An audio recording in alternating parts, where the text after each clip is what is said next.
Con campanas de guerra sobre nosotros comenzamos el tiempo de misterios aquí en Radio Nacional. Algo que hacemos en directo con los saludos y la bienvenida de todo el equipo del programa desde el estudio 101 de la Casa de la Radio, cuando es la 1:06, 12:06 en las Islas Canarias. Esta noche en la parte técnica David García, Jorge Delgado y Maru Arranz. Natalia Sotillos, como siempre, en la realización y coordinación. Juan Gómez y Luis Miguel Domínguez en la redacción y Alberto Real en la producción. Y en su nombre, en todos ellos, los saludos de parte de Miguel Blanco. Un placer estar con vosotros hasta las 3, las 2 en las Islas Canarias, si nos escuchas en directo. Hoy se reivindica el Día de la Mujer y no debería de ser solamente un día, sino 365 días, 366 es un año bisiesto.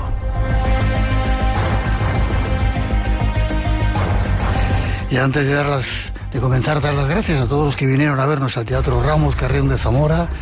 Un placer estar con vosotros, gracias por vuestro cariño y por todas las atenciones.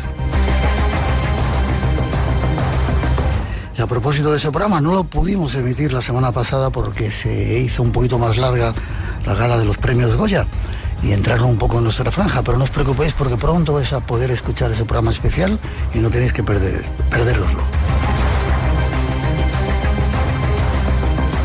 Y seguiremos viajando. La próxima cita dentro del Congreso Solidario Vida Después de la Vida será el día 21 de marzo, apuntarlo en vuestra agenda.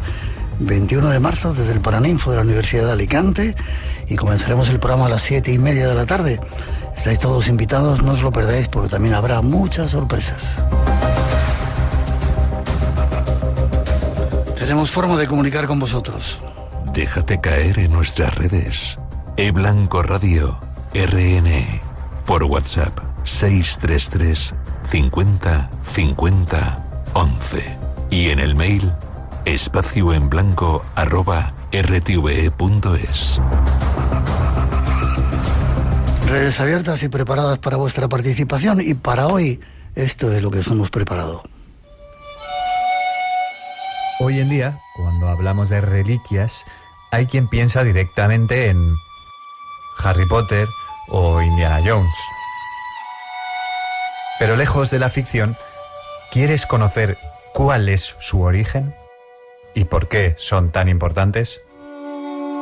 La palabra reliquia en latín significa lo que queda.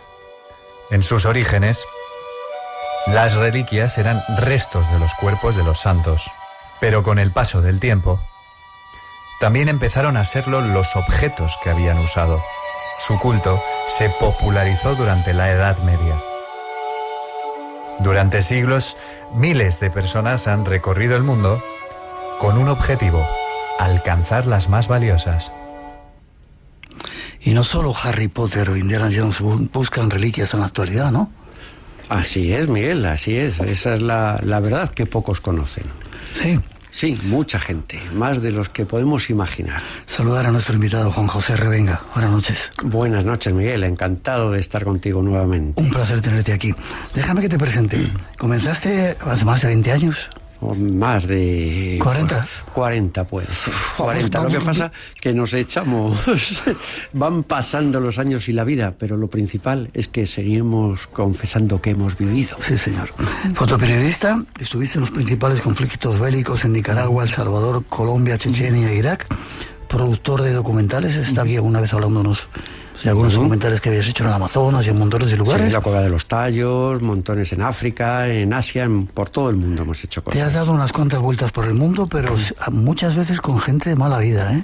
Eso es lo que encuentras, es lo que se encuentra siempre. Si tú te mueves por esos lugares, en guerras, en conflictos, en sitios donde teóricamente va la mala gente, que al final, cuando llevas tantos años por ahí, dices, ¿quién es la mala gente? ¿El señor del AK-47 en la mano o el señor de la corbata?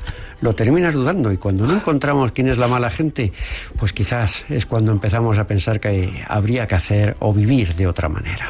Y has hecho un último trabajo que se llama Operación Expolio, 7 países, un secreto y la misión que reescribe la historia. Es un libro que a mí me apasionó cuando lo he pillado. ¿Es verdad lo que cuentas aquí, Richard Corbin? Richard Corbin es mi alter ego, porque hay muchas cosas que yo no podría contar. Si yo cuento que yo he hecho, yo he dicho, no. Entonces lo más fácil es que antes de terminar el programa me tuviera que ir con unos señores en un coche de luces. Pues no. ¿De luces? Sí, con luces, vale. con luces azules. Tendría que irme con ellos. Pero como esta es la mejor manera de contarlo, a través de un alter ego, la única manera, en donde digo que el 95% de lo que pone en esta obra o en todas las que he escrito es realidad, y el 5% es mi seguro de vida. Es cuando vienen preguntando, no, ese 5% es la ficción. Siempre que vienen preguntando, porque hay nombres reales, hay historias, ¿sí? Todas, sí, nombres, algunos de ellos son reales porque también me deben mucho y terminé mal con ellos, y esto es lo que hay, señores. Cuando uno es malo, la principal ley del malo es saber que siempre hay uno más malo que tú. Se queda tan tranquilo. 1:11, 12:11 las Islas Canarias. Este es simplemente un retazo de lo que vamos a hablar, para ahí una introducción preparada que os va a contar más cosas. Volvemos a ponernos de viaje. Esta vez a la búsqueda de reliquias y de civilizaciones perdidas por el mundo. Así, con la ayuda de nuestro invitado, viajaremos por el Amazonas brasileño hasta Java e iremos camino de Hong Kong. Y seguiremos por el país Dogón hasta la montaña Cheyenne, y todo tras la búsqueda de poderosos ocultos en las sombras. Ese será nuestro primer tema, pero habrá más. Más voces de compañeros que se unirán a esta misión de encontrar respuestas a algunos misterios que nos rodean. Ya tenemos todo listo, solo faltas tú. Únete para llenar una vez más este espacio en blanco que ya comienza. Pero antes de empezar el viaje, Richard Corbin ha comprado muchas reliquias. Muchas. Ha funcionado y no puedes imaginar con qué tipo de gente, porque cuando movemos esto, el valor de estas cosas, no se pueden hacer si no cuentas con el apoyo del poderoso. Bueno, ¿y quién es el poderoso? Siempre dice, claro, los políticos, tal. No, el poderoso son las grandes agencias. Es la CIA, la DEA, todo este tipo de gente. Espera, no he dicho. Yo no me hago responsable de lo que vaya a contar José Revenga esta noche aquí en el programa. No nos hacemos responsables. Haces muy bien, vale. Porque te voy a contar muchas cosas. Pero fíjate que si te contara el 100% de las cosas reales que han ocurrido, o que he visto, o que he pasado, esas sí que no lo creería a nadie. Vale, me dices que los poderosos son las agencias. Cuando compras una reliquia, ¿quién la recompra o para quién va esa reliquia? Siempre se hace con encargos. O, por ejemplo, vamos a hablar del gran robo de reliquias, ¿no? La primavera árabe, cuando se vació el Museo del Cairo y se llevaron más de casi 20.000 reliquias, casi 20.000 piezas se llevaron. ¿Tantas? ¿Sabes cuántas aparecieron? Ni 100. Las demás están por ahí. ¿Cómo que por ahí? No, siempre están en una casa. Tú compras, hay una cosa dentro de la ley de la compra del arte robado. Tú compras un cuadro, un Caravaggio robado, y lo quieres poner, ¿qué vas a hacer con él? Pues ponerlo en tu casa y enseñárselo a tus amigos, ¿no? Te lo has comprado a un precio. Hombre, que si un Caravaggio te vale 3 millones, lo has comprado en 1, pues bueno, dentro de lo malo. Pues lo pongo en mi casa y lo enseño a mis amigos, que mis amigos lo vean. Lo que no saben es que cuando ven tus amigos ese cuadro, te van a denunciar a la policía y vas a caer por puñetera envidia, que es lo que existe en este mundo. Sin embargo, el arte no. El arte se compra por poder. Se compra por el poder que te da esa pieza que tiene 3, 4, 5.000 años y lo que significa. Desde Hitler, que anduvo detrás de las grandes reliquias, eso se sigue haciendo hoy. Y si hablamos del dinero que mueve el tráfico de reliquias, pues superaríamos con mucha facilidad a la droga, superaríamos a todo, porque eso es lo que de verdad maneja el mundo, el poder, o querer tener un poder falso, pero tenerlo.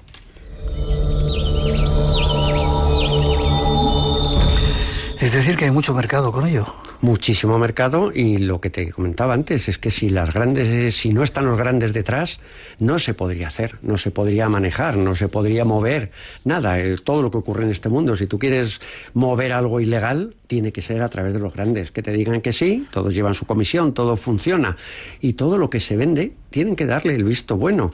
A Corbyn le pasó en muchísimas ocasiones, y cuando dice, hombre, me vienes a detener ahora porque estoy en estos trabajos que figuran aquí en el libro, en Operación Expolio, vienes buscándome, preguntándome, tú, que eres un agente que has trabajado conmigo, que has vendido conmigo, has revendido conmigo. Sí, pero hemos entregado muchas cosas, sí. Entregábamos una, salían todos los periódicos, y las otras 200, ¿dónde estaban? Eso no se sabe. ¿Qué, lo guardaron los gobiernos por nuestra seguridad, como siempre? Porque cuando se habla de los gobiernos, tampoco es verdad. Porque los gobiernos o los políticos no saben nada de lo que se está haciendo. Los que manejan el mundo y los que saben los grandes secretos son los militares. Ellos sí que saben lo que se está haciendo, y ellos sí deciden quién cae, quién no cae, qué país pasa hambre, o cómo nos va a ir, o hasta dónde nos van a dejar vivir. Estamos en tiempos de guerra ahora, pero hubo una guerra, la de Irak, que ahí desapareció cantidad. Increíble lo que desapareció ahí, ¿no? Esa la pasé allí, la última, 2013 creo que fue.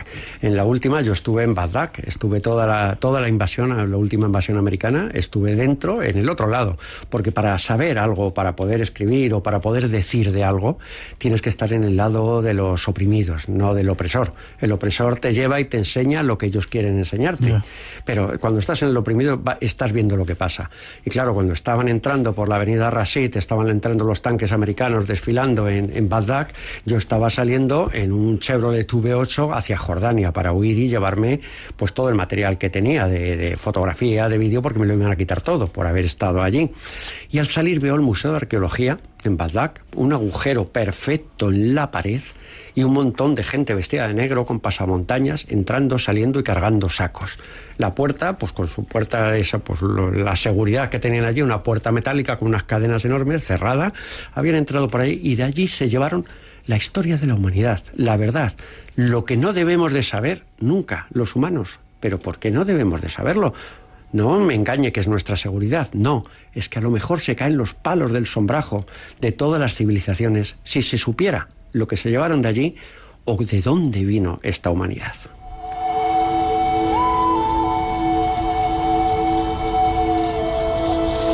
¿Hay tarjetas de crédito rojas? Hombre, esas son las que se han usado durante muchísimo tiempo, los plásticos rojos. Esos son plásticos, normalmente venían de Rusia, no tienen límite, tú las metías, una banda magnética, tú las metías, cargabas, descargabas, pagabas en todas partes con ellas, cada semana había que tirarlas, así funcionaban. Esas eran las tarjetas de crédito, ni black, ni porquerías, eso son tonterías de este mundo que nos dice, ¿no? No, hay otras cosas mucho más sencillas. Ahora, blanquear dinero, llevarte dinero, hacer cosas que no se podían hacer financieramente antes, ahora no tienes ningún problema. Simplemente no existe el dinero. Existe que yo te pongo en un papel, aquí tiene usted 20.000 millones de dólares y me da ese papel, ya tengo 20.000 millones. Eso no está respaldado con nada. Igual que en las tarjetas, igual que en todo. Es el momento más fácil. Ya no se ven, antes se veía ciudadanos asiáticos cargados en los aeropuertos con billetes, no. Ahora van con un pendrive. Eso es lo único que necesitan para llegar al destino, meter el pendrive en una tablet y ya tienes el dinero allí. Es que nos engañan. Tú, si tienes 50.000 euros, tienes un problema. Pero si tienes 50 millones, no tienes ningún problema. Te lo va a arreglar el propio banco. Eso es así, y la realidad del mundo financiero que nos rodea. Están diciendo ahora, había salido la noticia, que no nos fiemos tanto de las tarjetas porque puede haber un ataque a Estados Unidos, el que controla las tarjetas, y que tengamos algo de dinero contante y sonante en casa. Fundamental, siempre, pero eso no ahora, de siempre. Nos están diciendo que quieren el euro digital, toda la moneda digital, que no exista. Mira, en China hace tiempo que se están haciendo muchas pruebas de este tipo y puedes alucinar. Bueno, el chino ya sabes que es otra forma, otro carácter, ¿no? Esa gente admite todo, admiten que les digan lo que tienen que hacer, llevan muchísimos años haciendo lo mismo. Pues allí no existe el dinero. En China les están pagando todo digital. Tú vas a cruzar una calle, hay reconocimiento facial, si la cruzas en rojo, te hace la cámara una foto y te cobra una multa, pero no te la tiene que cobrar a ti. Como tiene el Estado, tiene tu dinero, te descuentan la multa. Ya no tienes ni que pagarla, ya te lo van a quitar. Si tú te gastas el dinero que ganas con tu tarjeta digital, te lo gastas en alcohol y en mujeres, te van a cobrar más por tu seguridad social porque tienes más riesgo. Y si compras tabaco y tienes más riesgo y vas a ser un gasto más grande para nosotros. Eso es lo que no quieren y ese es el control. Dinero en efectivo hay que tener siempre. Y, por favor, pelear para que no nos lo quiten, porque ese sí que sería el cortarnos y el quitarnos lo de siempre, lo que hemos hablado antes, el cambiarnos la seguridad que nos dan nuestros grandes falsos estados por libertad, quitarnos la libertad. Te saludan desde Weimar, desde Dublín, desde Zihuatanejo en Guerrero, México, desde Boiro, La Coruña, 1:21, 12:21 en las Islas Canarias. Estos son los primeros datos. No nos hacemos responsables de lo que vaya a contar ese señor. Y si viene un coche con luces, vas tú solo, ¿vale? Vale, ya. Yo tengo que hacer, tenemos que seguir aquí. Siempre hay puerta de atrás, no te preocupes. Hay una primera introducción esperando.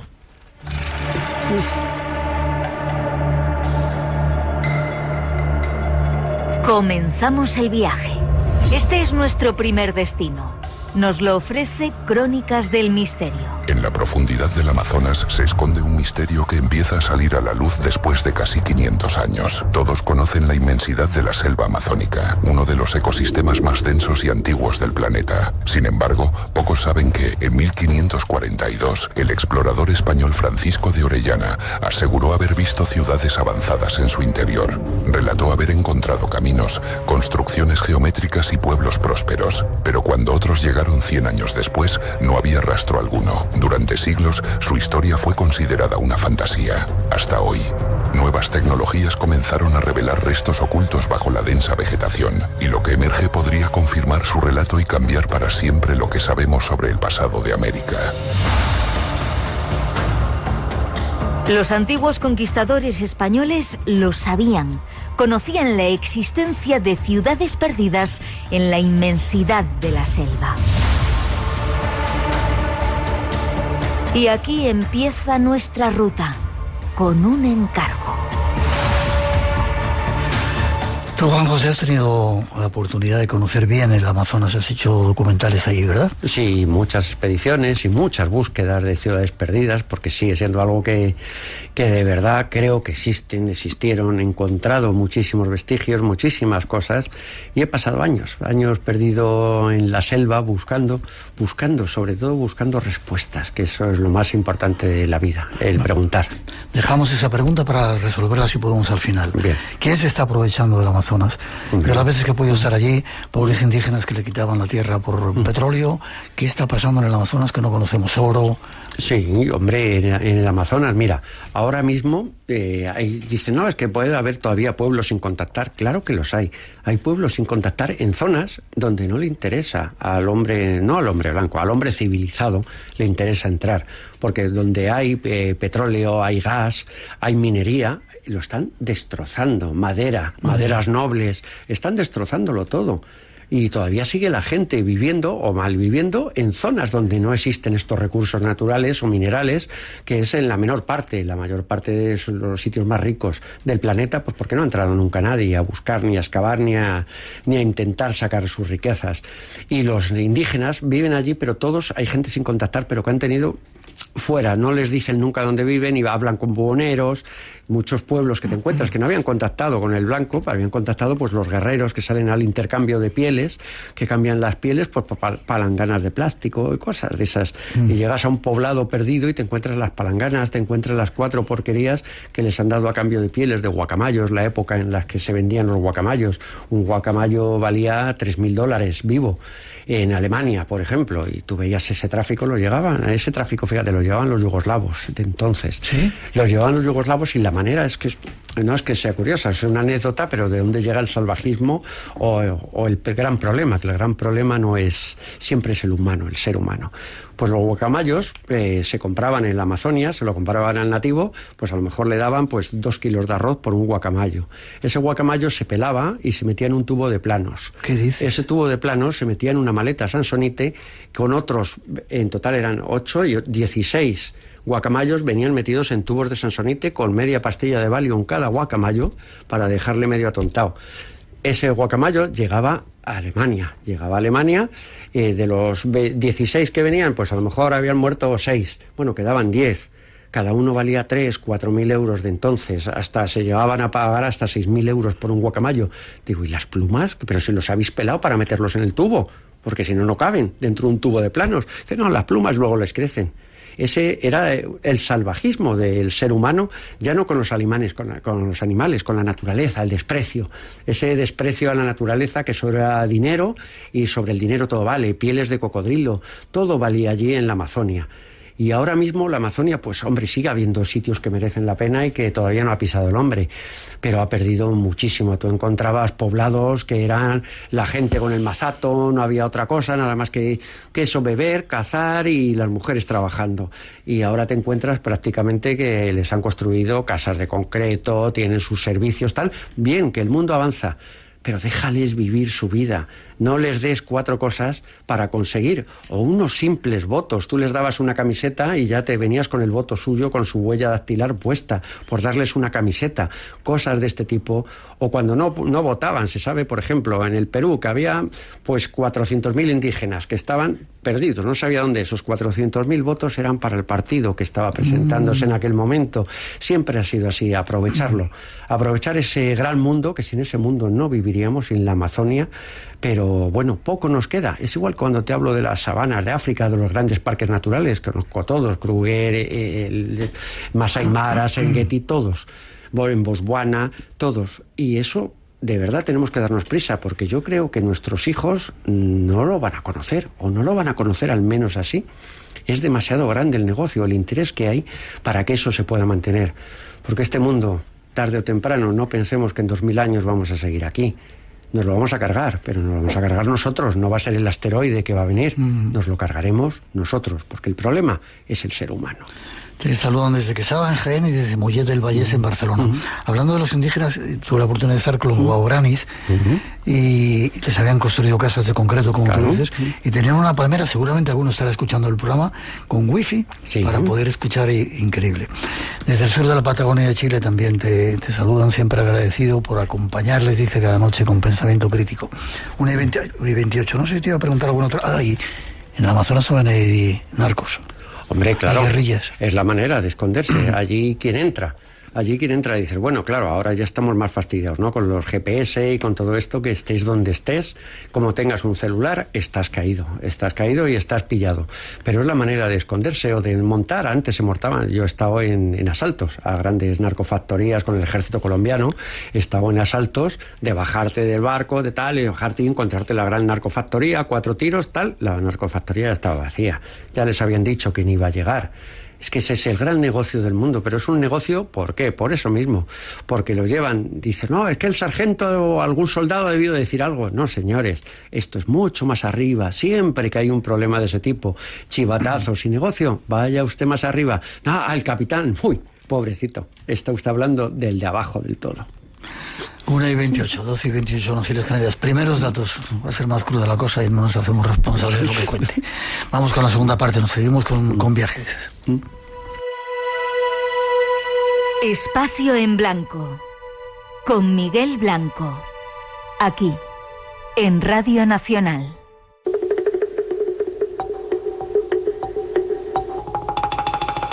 Nuestro siguiente destino, el País Dogón.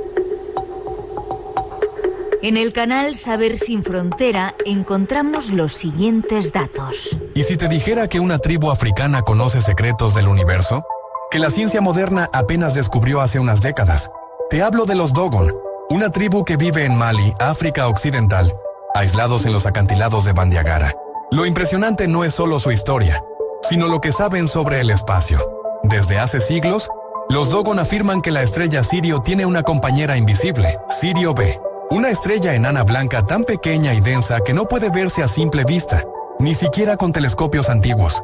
Y aún así, los Dogon sabían que orbita alrededor de Sirio a cada 50 años. ¿Cómo lo sabían? Aquí entra su leyenda más poderosa, la llegada de los Nomo. Los Nomo son seres celestes que, según los Dogon, llegaron del sistema de Sirio hace miles de años.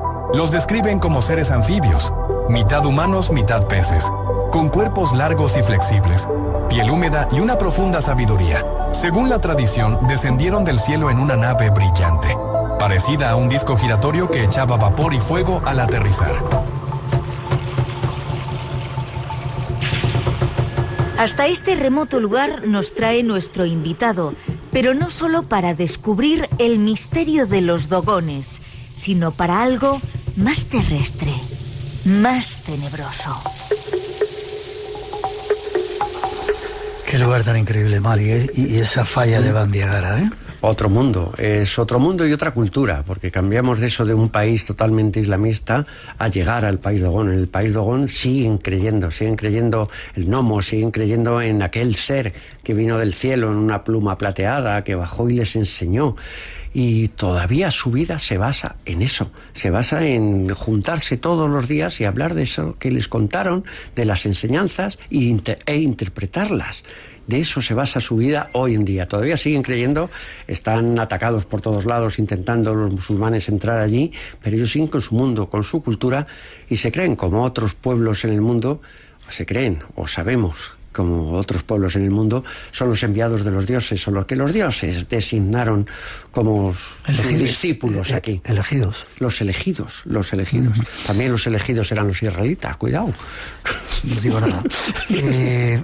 Se vendían las puertas y las escaleras de las casas cuando llegaron los primeros viajeros, ¿no? Bueno. Y se vendían, se regalaban, ¿no? Porque les dabas cualquier cosa y te dabas una puerta vaya puertas que tenían, ¿no? Y esas puertas grabadas, una puerta Dogón, te imaginas una puerta como las de tu casa, ¿no? De 1,90 por 80, una puerta Dogón son 50 centímetros por 30. Porque es lo que tenían en sus pequeñas casas de adobe, ponían esa puerta, que era un trozo de madera grabada con grabados y muy bonita, pero bueno, tampoco era la gran obra de arte.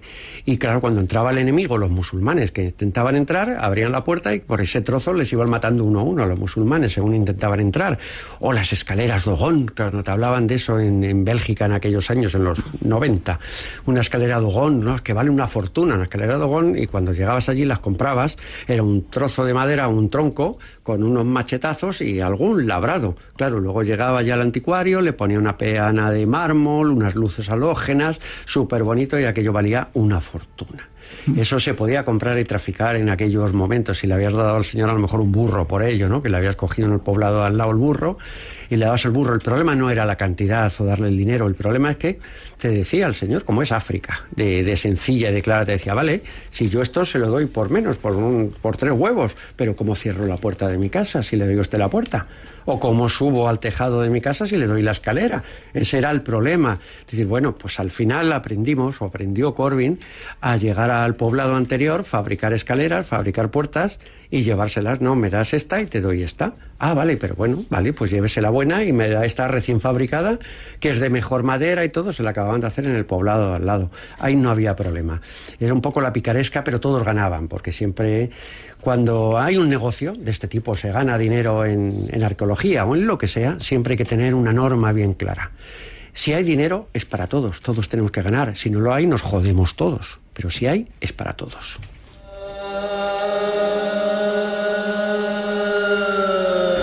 Te saluda Gabriel desde León, desde Nueva York Andrés, desde Villanueva del Trabuco en Málaga, Osvaldo desde Argentina, Ciudad Mar del Plata, desde Murcia, montones de lugares. Richard antes de nada, la Casa de la Palabra. ¿Qué es eso de la Casa de la Palabra? Pues fíjate, en el país Dogón es donde se juntan a discutir estas cosas, ¿no? A discutir los pensamientos o las palabras que les dijeron los señores que venían, los gnomos, los que venían del cielo, lo que les decían, ¿no? Toda aquella enseñanza que les dejaron, porque en África existen pues 5.000 lenguas, ninguna se escribe. Todo es boca a boca. Si muere un anciano, muere una biblioteca. Y eso es lo que querían ellos. Discutir lo que les habían contado, palabra a palabra, las anteriores generaciones. Y en la Casa de la Palabra es pues, como siempre, estamos en un chamizo y muy bajito, que no entras de pie. ¿Por qué no entras de pie? Tienes que estar allí o de rodillas o sentado. ¿Por qué? Para que no se peleen, para no discutir. Si discuten, no pelean, porque no se pueden poner de pie. Dices, bueno, esos razonamientos antiguos, dices, pero bueno, ¿y qué es lo que discutís aquí? Pues discuten de los que llegaron en su día y les enseñaron y les dijeron que había que hacer cada 50 años un ritual. Cuando Sirio B, la que da la vuelta a través de Sirio A, no se ve. Hasta que no lanzaron el Hubble no se supo que existía Sirio B. Y ellos ya estaban diciendo que había que hacer eso cada 50 años cuando Sirio B terminaba la órbita con Sirio A. Esos conocimientos, astrología, en un sitio perdidos, en una falla, en mitad de una montaña, perdidos, y te pones a estudiar astrología. Astronomía. O astronomía, perdón. Te pones a estudiar astronomía, ¿para qué? ¿Quién te ha dicho que tienes que estudiar astronomía? Alguien que sabía. ¿Cómo eran los gnomos? Esos que sabían los dioses de Siria. Pues esos señores que, bueno, como te cuentan en las películas ahora, porque claro, eso viene siempre después, esos señores alargados, esos señores delgados, altos, así te cuentan que eran sus dioses, pero eran dioses que bajaron para darles conocimiento y decirles que tenían que honrarles pues con las danzas que hacían cuando se ponían como una especie de máscaras con antenas, se ponían unos zancos enormes para imitar a sus dioses, como se ha hecho siempre, como hicieron los mayas, como se hicieron los nazcas, que se ponían con las cabezas apretadas. Dicen, no, se la apretaban la cabeza con unas maderas. Bueno, ¿quién nos dice que eran unas maderas? Porque eso nos lo dice usted, la historia o la ciencia. Nos dice que se apretaban la cabeza. Y si eran así, a lo mejor esa gente era así. Y estos querían imitar siempre a sus dioses, los dogones querían imitar a sus dioses, todos los pueblos querían imitar a sus dioses, porque eran al fin y al cabo quienes les enseñaron, quienes les dieron la sabiduría y lo más importante que seguimos teniendo a día de hoy, el conocimiento. Nos saludó desde Acámbaro, en Guanajuato, México. Buen sitio también. Buen sitio. Estuve allí también con las figuras de Acámbaro. Y José Manuel desde la Rambla de Córdoba, Hugo desde Sevilla, Pedro desde Osorio y multitud de personas.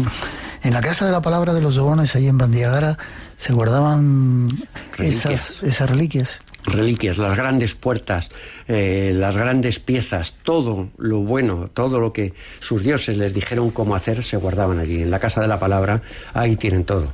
De allí, en teoría, no puede salir nunca nada hasta que sus dioses vuelvan otra vez y se las quieran llevar. Pues bueno, eso fue uno de los trabajos que figuran en el Operación Expolio, ¿no? Eso te iba a preguntar. ¿Richard Corbin fue allí a coger, a robar o a querer o a pillar o a...? Cuando no se puede adquirir, pues no hay otra manera, porque en este trabajo, sobre todo, hay que tener muy clara una cosa. Si para ser puta y andar en chancletas no te metas. Si hay que hacerlo, se hace. ¿Quién le encargó a Richard Corbin una reliquia de los dogones? ¿Se puede decir? Sí, se puede dar a entender. Vale. Era un trabajo, es un trabajo, todo el libro es un trabajo de reliquias, de conseguir reliquias importantes. El encargo estaba hecho por los más importantes del mundo, pero los más importantes del mundo nunca darán la cara, nunca les verás en una revista.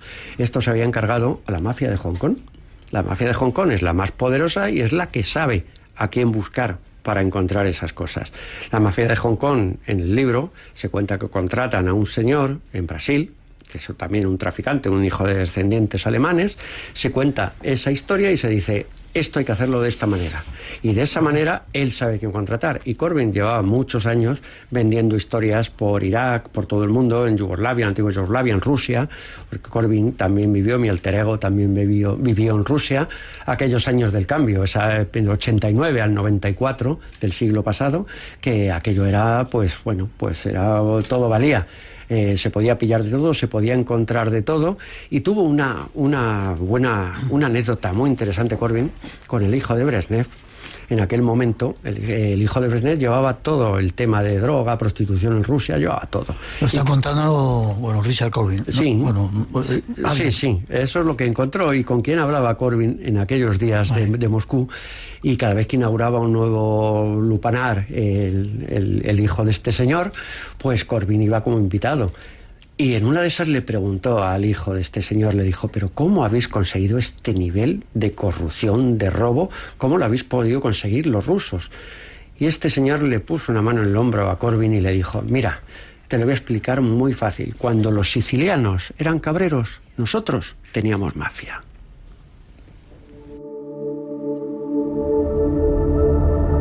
Y Richard Corbin pilló una reliquia de la Casa de la Palabra, que no me has acabado de decir quién la compró. La compró los poderosos a través de la mafia de Hong Kong, del señor de Brasil que encargó el trabajo a Corbin. Todo eso va hasta el superpoderoso, que luego vemos más tarde, que nos encontramos con él luego en Nueva York, nos encontramos con los poderosos, que esos son los que te digo que no salen nunca en las revistas, ni nunca sabemos que no es el Club Bilderberg ni todas esas tonterías. Eso es absurdo. Hay otros, porque digo, no, es que los políticos, no, los políticos tampoco. Los políticos son títeres que pone esta gente, los que de verdad mandan. Ponen a estos títeres. En un mundo que estamos ahora, dices, todo el mundo está tontado, es que hay unos presidentes que parecen que son tontos. No, eso es lo que interesa. Queremos tener eso para convertir este mundo en unos borregos que nos obedezcan a todos. Eso es lo que se está buscando. Eso es lo que buscan. ¿Y eso lo busca quién? El poder absoluto. Que ya no es solamente cuestión de dinero, sino que buscan también el poder de las reliquias. Claro, es que ahí está, porque tú puedes vivir igual con 200 millones que con 200.000. Pero ellos no quieren el dinero, quieren el poder. Que la gente le tema, que la gente le obedezca. Y el saber que pueden acabar con ellos en cualquier momento. Lo del cambiar la libertad por seguridad. Te voy a dar seguridad, pero os vais a cagar. Este es un capítulo más. Nos vamos a otro lugar. 1:41, 12:41 en las Islas Canarias. Luego tengo que hacerte una pregunta. Prepárate. Sí, sin problema.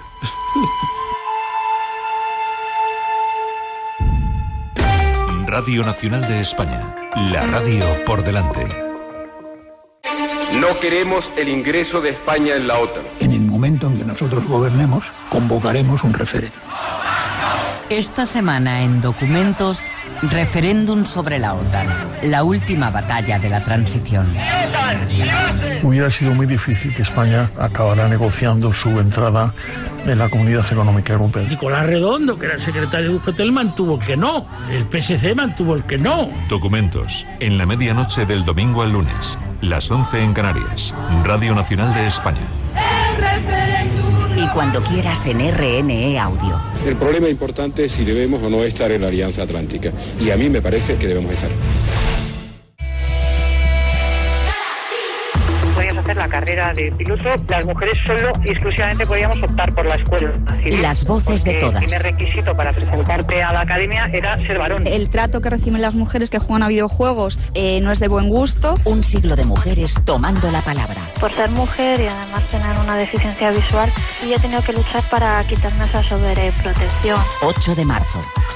Día de la Mujer. El núcleo de poder sigue dominado por los hombres. Radio Nacional de España. Radio Nacional de España.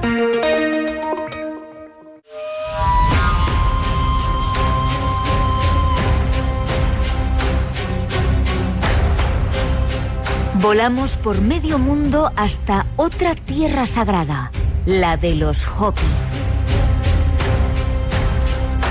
Cascagame R61 nos ofrece alguna información. Hoy les traigo una fascinante historia que ha cautivado a investigadores y antropólogos durante generaciones. La extraordinaria conexión entre el pueblo Hopi y los misteriosos seres que ellos llaman Cachinas. En el corazón del desierto de Arizona, la nación Hopi ha preservado una de las tradiciones más intrigantes de América del Norte. Durante siglos, han transmitido de generación en generación relatos sobre unos seres extraordinarios que descendieron del cielo para compartir su sabiduría con su pueblo. Los Hopi, conocidos por su profunda espiritualidad y su conexión con la tierra, mantienen viva la memoria de estos encuentros a través de sus ceremonias, danzas y arte tradicional. Los Cachinas, según sus tradiciones, no eran simples visitantes, sino maestros que les enseñaron sobre agricultura, astronomía y el equilibrio con la naturaleza. Y en este nuevo escenario se desarrolla nuestra próxima aventura. Pero antes de hablar de los Hopi, vamos a un sitio cercano. La montaña, bueno, a más que lugar ese de los Hopi, ¿eh? Sí, vaya sitio. Fabuloso, de los más increíbles del mundo. Vale, pero antes vamos a otro sitio, la montaña Cheyenne. Sí. ¿Qué es eso de la montaña Cheyenne? La montaña. ¿Y dónde está? En Colorado, está en el estado de Colorado, y Montaña Cheyenne se creó en la Guerra Fría. En la Guerra Fría hicieron como un refugio nuclear para manejar el mundo si los rusos atacaban y quedaba todo destruido. Tiene como 10 plantas hacia abajo y por dentro para circular en autobús. Es increíble, es una montaña hueca que montaron para eso, simplemente para manejar el mundo, para los juegos de guerra, las películas estas de juegos de guerra, manejarlo desde allí cuando se acabara el mundo. Dicen que en el año 89, cuando cayó la URSS, cuando cayó el muro de Berlín, que lo cerraron, ¿no? Eso dijo hasta Obama, dijo que lo habían cerrado, todos admitieron que estaba cerrado. Y en la pandemia la volvieron a abrir, también lo contó Obama eso. Dice, no, hemos vuelto a abrir Montaña Cheyenne. Vamos a ver, si usted cierra aquello que es increíble, no puede volverlo a poner en marcha. Es como cerrar una plataforma de hormigón y volver a abrirlo a los 20 años. Aquello no se cerró nunca. Allí están todos los organismos norteamericanos de estudio de las estrellas, como le llaman ellos, de las estrellas, que es lo que... ¿Las estrellas bajo tierra? No, las estrellas bajo tierra lo estudian desde ahí, o desde ahí traen todas las pruebas que encuentran en el mundo sobre que existe algo, ese algo que parece que solamente los iluminados creemos en ello, ¿no? Y al final es mucha más gente de lo que pensamos. ¿Restos de alienígenas quizás? Restos de alienígenas, todas las pruebas de Área 51, todas esas cosas que tú sabes lo que ocurrió con Clinton, ¿no? Cuando fue presidente de Estados Unidos, lo que decía en su campaña Bill Clinton, dice, yo quiero ser presidente para saber qué pasó con Kennedy, quién mató a Kennedy, y en el Área 51, qué es lo que ocurrió. Pues bien, realmente fue presidente y se presenta en la CIA, creo que era Gates el que estaba de presidente de la CIA entonces, en Langley, se presenta allí y dice, buenas, quería saber yo qué es lo que ocurrió, quién mató a Kennedy y qué pasó en Área 51. Gates, el director de la CIA, le mira y le dice, ¿pero usted quién es? Dice, hombre, yo soy el nuevo presidente de Estados Unidos. La contestación fue muy sencilla, nada más que eso.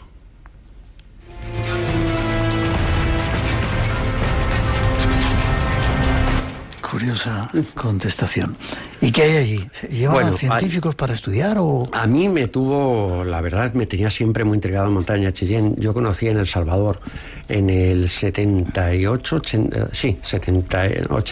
88, dudo del año, sí, el 88, porque estuve también en el 78 en otra ofensiva. En el 88, en El Salvador, conocí a un piloto americano que nos juntábamos por la noche en el hotel. Él por la mañana se levantaba para bombardear la ciudad y yo me levantaba para estar debajo de las bombas. Y claro, por la noche le dije, Greg, ¿tú esta mañana has estado aquí en la zona norte de la ciudad y tal bombardeando? Sí, que yo estaba debajo.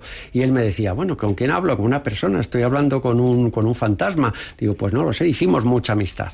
Y este hombre fue fundador de los Top Gun, o sea que era un tipo que llegó a general, como está ahora. ¿Los Top Gun existen? Existen, sí, la escuela Top Gun existe, y Greg Gamis fue el fundador de la escuela Top Gun.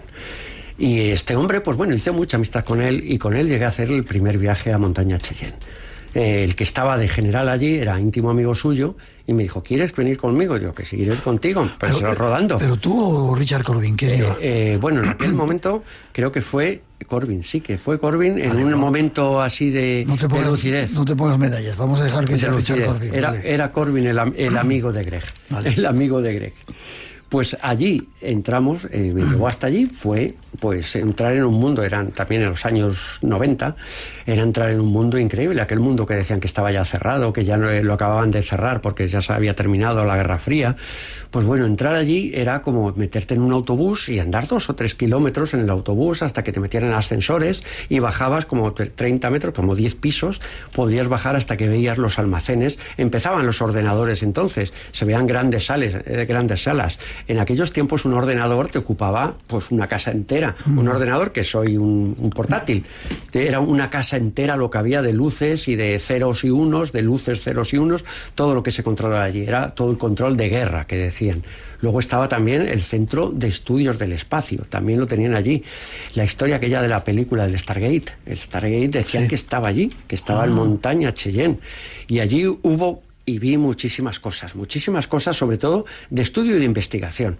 Eso no se había cerrado nunca, ni se cerró en aquel momento, que eran los 90, que era nada más caer esto. No se cerró porque luego volví, en el 2000 y pico, volvió Corbin y lo vio exactamente igual, remozado y más nuevo, y ya era otra historia, ya había ordenadores, ya funcionaba de otra manera, no eran esos grandísimos ordenadores que prácticamente no hacían nada además, y controles, sobre todo había mucho control de misiles, se controlaba todo desde allí, por si pasaba algo, siempre se podía controlar de ahí, había habitaciones, había sitios para vivir en el momento que ocurriera algo. Y en el libro, en Operación Expolio, contamos cómo se entró, cómo se salió y por qué se estaba estudiando y por qué lo más importante del mundo que había que estudiar, había que llevarlo allí, porque de allí no podía salir nada. ¿Allí llevaban reliquias? Sí, por supuesto. Allí reliquias, científicos, gente para estudiar aquello, gente para estudiar. Y gente para estudiar dice, bueno, ¿para qué lo puedes hacer en cualquier universidad? No, porque allí puede salir una idea, de aquí no va a salir nada de lo que veas. No va a salir nada y como no tengas cuidado, a lo mejor no salía ni el científico. Esa es la vida. Cuando hablan del agente secreto, de todo este tipo de gente, su vida no vale nada. Pero en serio, ya no es una película. Esto es en serio. Lo que importa aquí siempre es el Estado, los militares, los que controlan, los que de verdad controlan el mundo. Los militares y las grandísimas fortunas. Esas grandísimas fortunas que desde la sombra, que no sabremos nunca quién son. Corbyn llegó a conocer a algunos de ellos. Y claro, estaba hablando con el tipo súper bien vestido, impresionante. Y llegó a decirle, mira, no le voy a preguntar ni cómo se llama, porque para que me mienta, esa es la verdad. La mentira es lo que les mantiene vivos.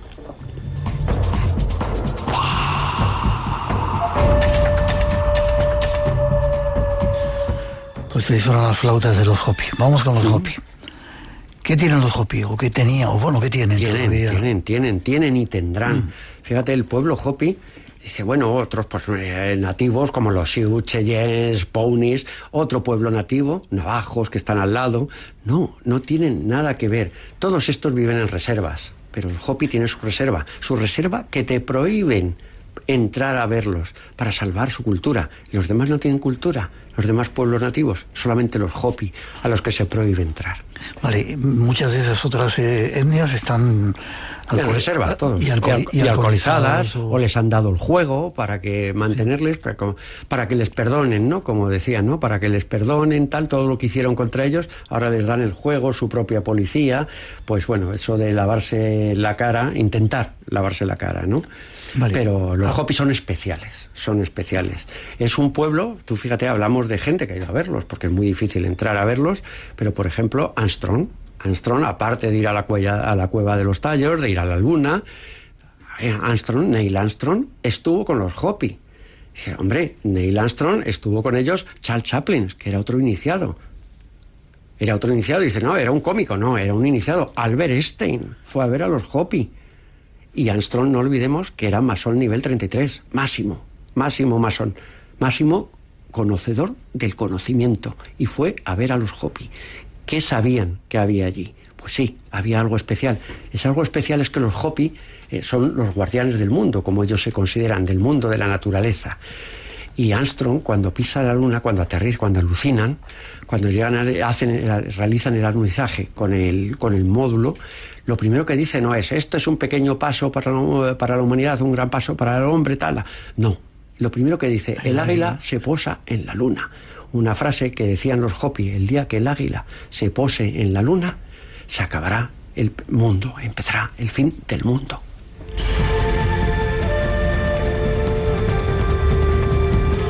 En ese lugar, en esa reserva de los Hopi, hay una piedra que se llama la Piedra de las Profecías, ¿no? Sí, hay muchas y muchas ocultas, y en cuevas, en la meseta superior, sobre todo en la meseta superior, hay muchas. Están en la meseta anterior y en la primera, donde está Tomocapi, parece que se llama la ciudad, creo recordar, pues ahí están las primeras. En las mesetas ahí, las primeras, pues hay pinturas de los hombres hormiga, de tal, algo que impresiona a la gente, porque Corbyn les conoció precisamente por eso.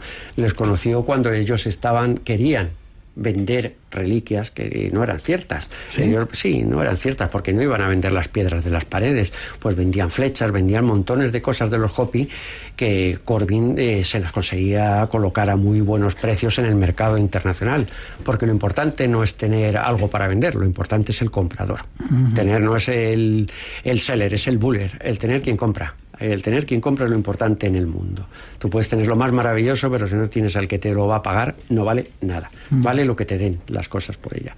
En aquellos años, pues hombre, Corbyn les ayudó mucho a vender y a conseguir, muchas veces que no eran reales, eran falsas, y se las conseguía vender como buenas. Las sacaba al mercado internacional, salían como buenas, con lo cual le debían muchos favores. Le enseñaron muchas cosas, le hablaron de los cachinas, le hablaron del mundo que tienen, de los hombres hormiga, de que ellos vivieron bajo la tierra, en las 5 extinciones que hubo en el mundo. Ellos siempre se salvaron porque ellos vivían bajo tierra, les enseñaron a vivir bajo tierra. Conoció las cuevas de la última meseta, las cuevas que hay en la última meseta, que es un laberinto entrar allí. Como las de Turquía, esas ciudades subterráneas. Más estrechas, porque hay algunos pasadizos de Terincuyo, las de Turquía, las ciudades allí tienen más largas, más estrechas, porque hay algunos pasadizos que tienes que entrar tranquilizándote y soltando el aire, porque como te pongas nervioso el cuerpo se hincha y ya no pasas por esos pasadizos de cuevas, y ahí llegas pues a altares, a sitios, pues siempre está el presente el hombre hormiga de los Hopi, que era el que les enseñó, el que bajó también y les dijo, igual que a los dogones, les dijo lo que había que hacer y que cuando ocurriera el fin del mundo ellos se salvarían, pero tendrían que ayudar en la reconstrucción.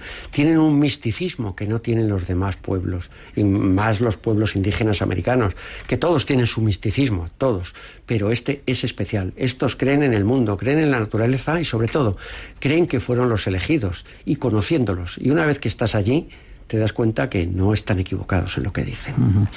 Hablas de seres hormigas que vinieron del cielo. 2 minutitos tenemos antes y te quedas otro ratito después, ¿vale? Que tenemos que ir a otra ciudad que debe ser de tus favoritas. Perfecto. Bueno, debe ser de las favoritas de Richard Corbin por la gente que vive allí. Sí. El hombre hormiga, ¿por eso vivían en cuevas, bajo tierra? Sí, por eso le llaman los hombres hormiga, porque su dios, su cachina, cuando le representan con una hormiga con 2 piernas y gigante. Te representan a los cachinas. Los cachinas tenían forma de hormiga, por eso les llaman a ellos los hombres hormiga. Y por eso no dejan que entres a hablar con ellos, porque si entras, lo malo de la gente que no tiene nada que ocultar, la buena gente, es que te lo cuenta todo. Es como cuando hablas con un buen chamán. Si hablas con un buen chamán no te engaña, te lo cuenta todo sin ningún problema. Eso es lo que no quieren los que de verdad saben que tú empieces a conocer, o que lo peor de todo, que lo divulgues y que el mundo empiece a abrir los ojos, que a lo mejor es lo que hacía falta. Ya, por eso no dejan que entre mucha gente. Claro, eso es lo principal, dice, ¿no? Para guardar su cultura, es para guardar su cultura, pero mira qué gente fue a verlos, de que se sepa, solamente fueron a verlos estos grandes. Albert Einstein, ¿qué hace ahí? ¿Qué hace ahí? ¿Por qué va a verles? No era... Y luego, claro, Armstrong, después de la Luna, la Cueva de los Tallos, todo lo que tuvo detrás, Armstrong fue, pues, aparte de un masón nivel 33, maravilloso, y que era el que más conocimiento tenía, era un tipo un iniciado en todo, había visto muchas cosas. Y para ver, ya sabes qué es lo principal, abrir los ojos. Abrir los ojos. Te saludan desde la planta de tratamiento de residuos de Alonsotegui, Bilbao, con un frío y un ambiente más agradable gracias a vuestra compañía, dice. Un minutito más o menos. ¿Qué profecías hay en esa piedra de los...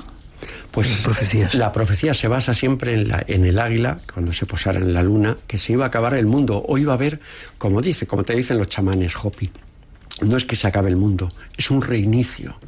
Es un reinicio porque se querían asegurar los que crearon este mundo que se podía reiniciar. Si esto fallaba, se reiniciaba, porque ya hemos visto que han fallado todos los sistemas políticos, nos han fallado cualquier sistema que hemos intentado poner, han ido todos mal.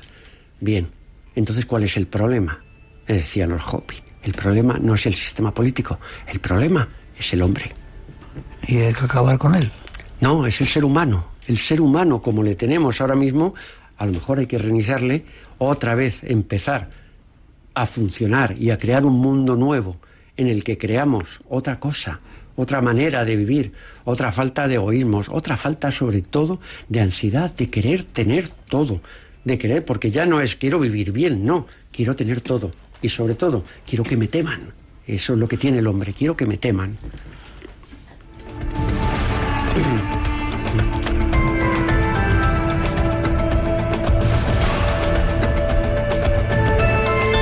Hemos de hacer una pausa, llegan nuestros compañeros de los informativos con las noticias de las 2. Ojalá sean buenas noticias. La una en las Islas Canarias. Hay más guerra por ahí liada, ¿verdad? Sí. Después regresamos. Juan José Revenga nos va a contar más historias de esas aventuras que tienen por ahí, y no veáis lo que llega ahora. Redes abiertas sociales, Blanco Radio RNE, por si queréis conectar con nosotros. No os vayáis, que tenemos mucho que contaros todavía aquí en Radio Nacional, en el Espacio en Blanco. 2:05, 1:05 en las Islas Canarias, segunda hora del Espacio en Blanco, con temas todavía especiales esperando. Redes sociales abiertas, Blanco Radio RNE, y recordar que estamos dentro de 2 semanas, 21 de marzo, haciendo un programa especial en el Paraninfo de la Universidad de Alicante, con entrada libre a partir de las 7:30 en el Congreso Vida Después de la Vida, no os lo perdáis. Nuestro primer invitado, Juan José Revenga, contándonos la operación Expolio, y no nos hacemos responsables de lo que cuenta. Hay una introducción más que queremos todavía que escuchéis.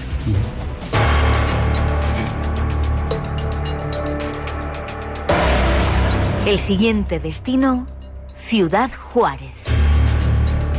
El canal ADN Noticias MEX nos informa. 23 muertos en 48 horas. Ciudad Juárez vivió la jornada más violenta, peligrosa y volver directo a casa.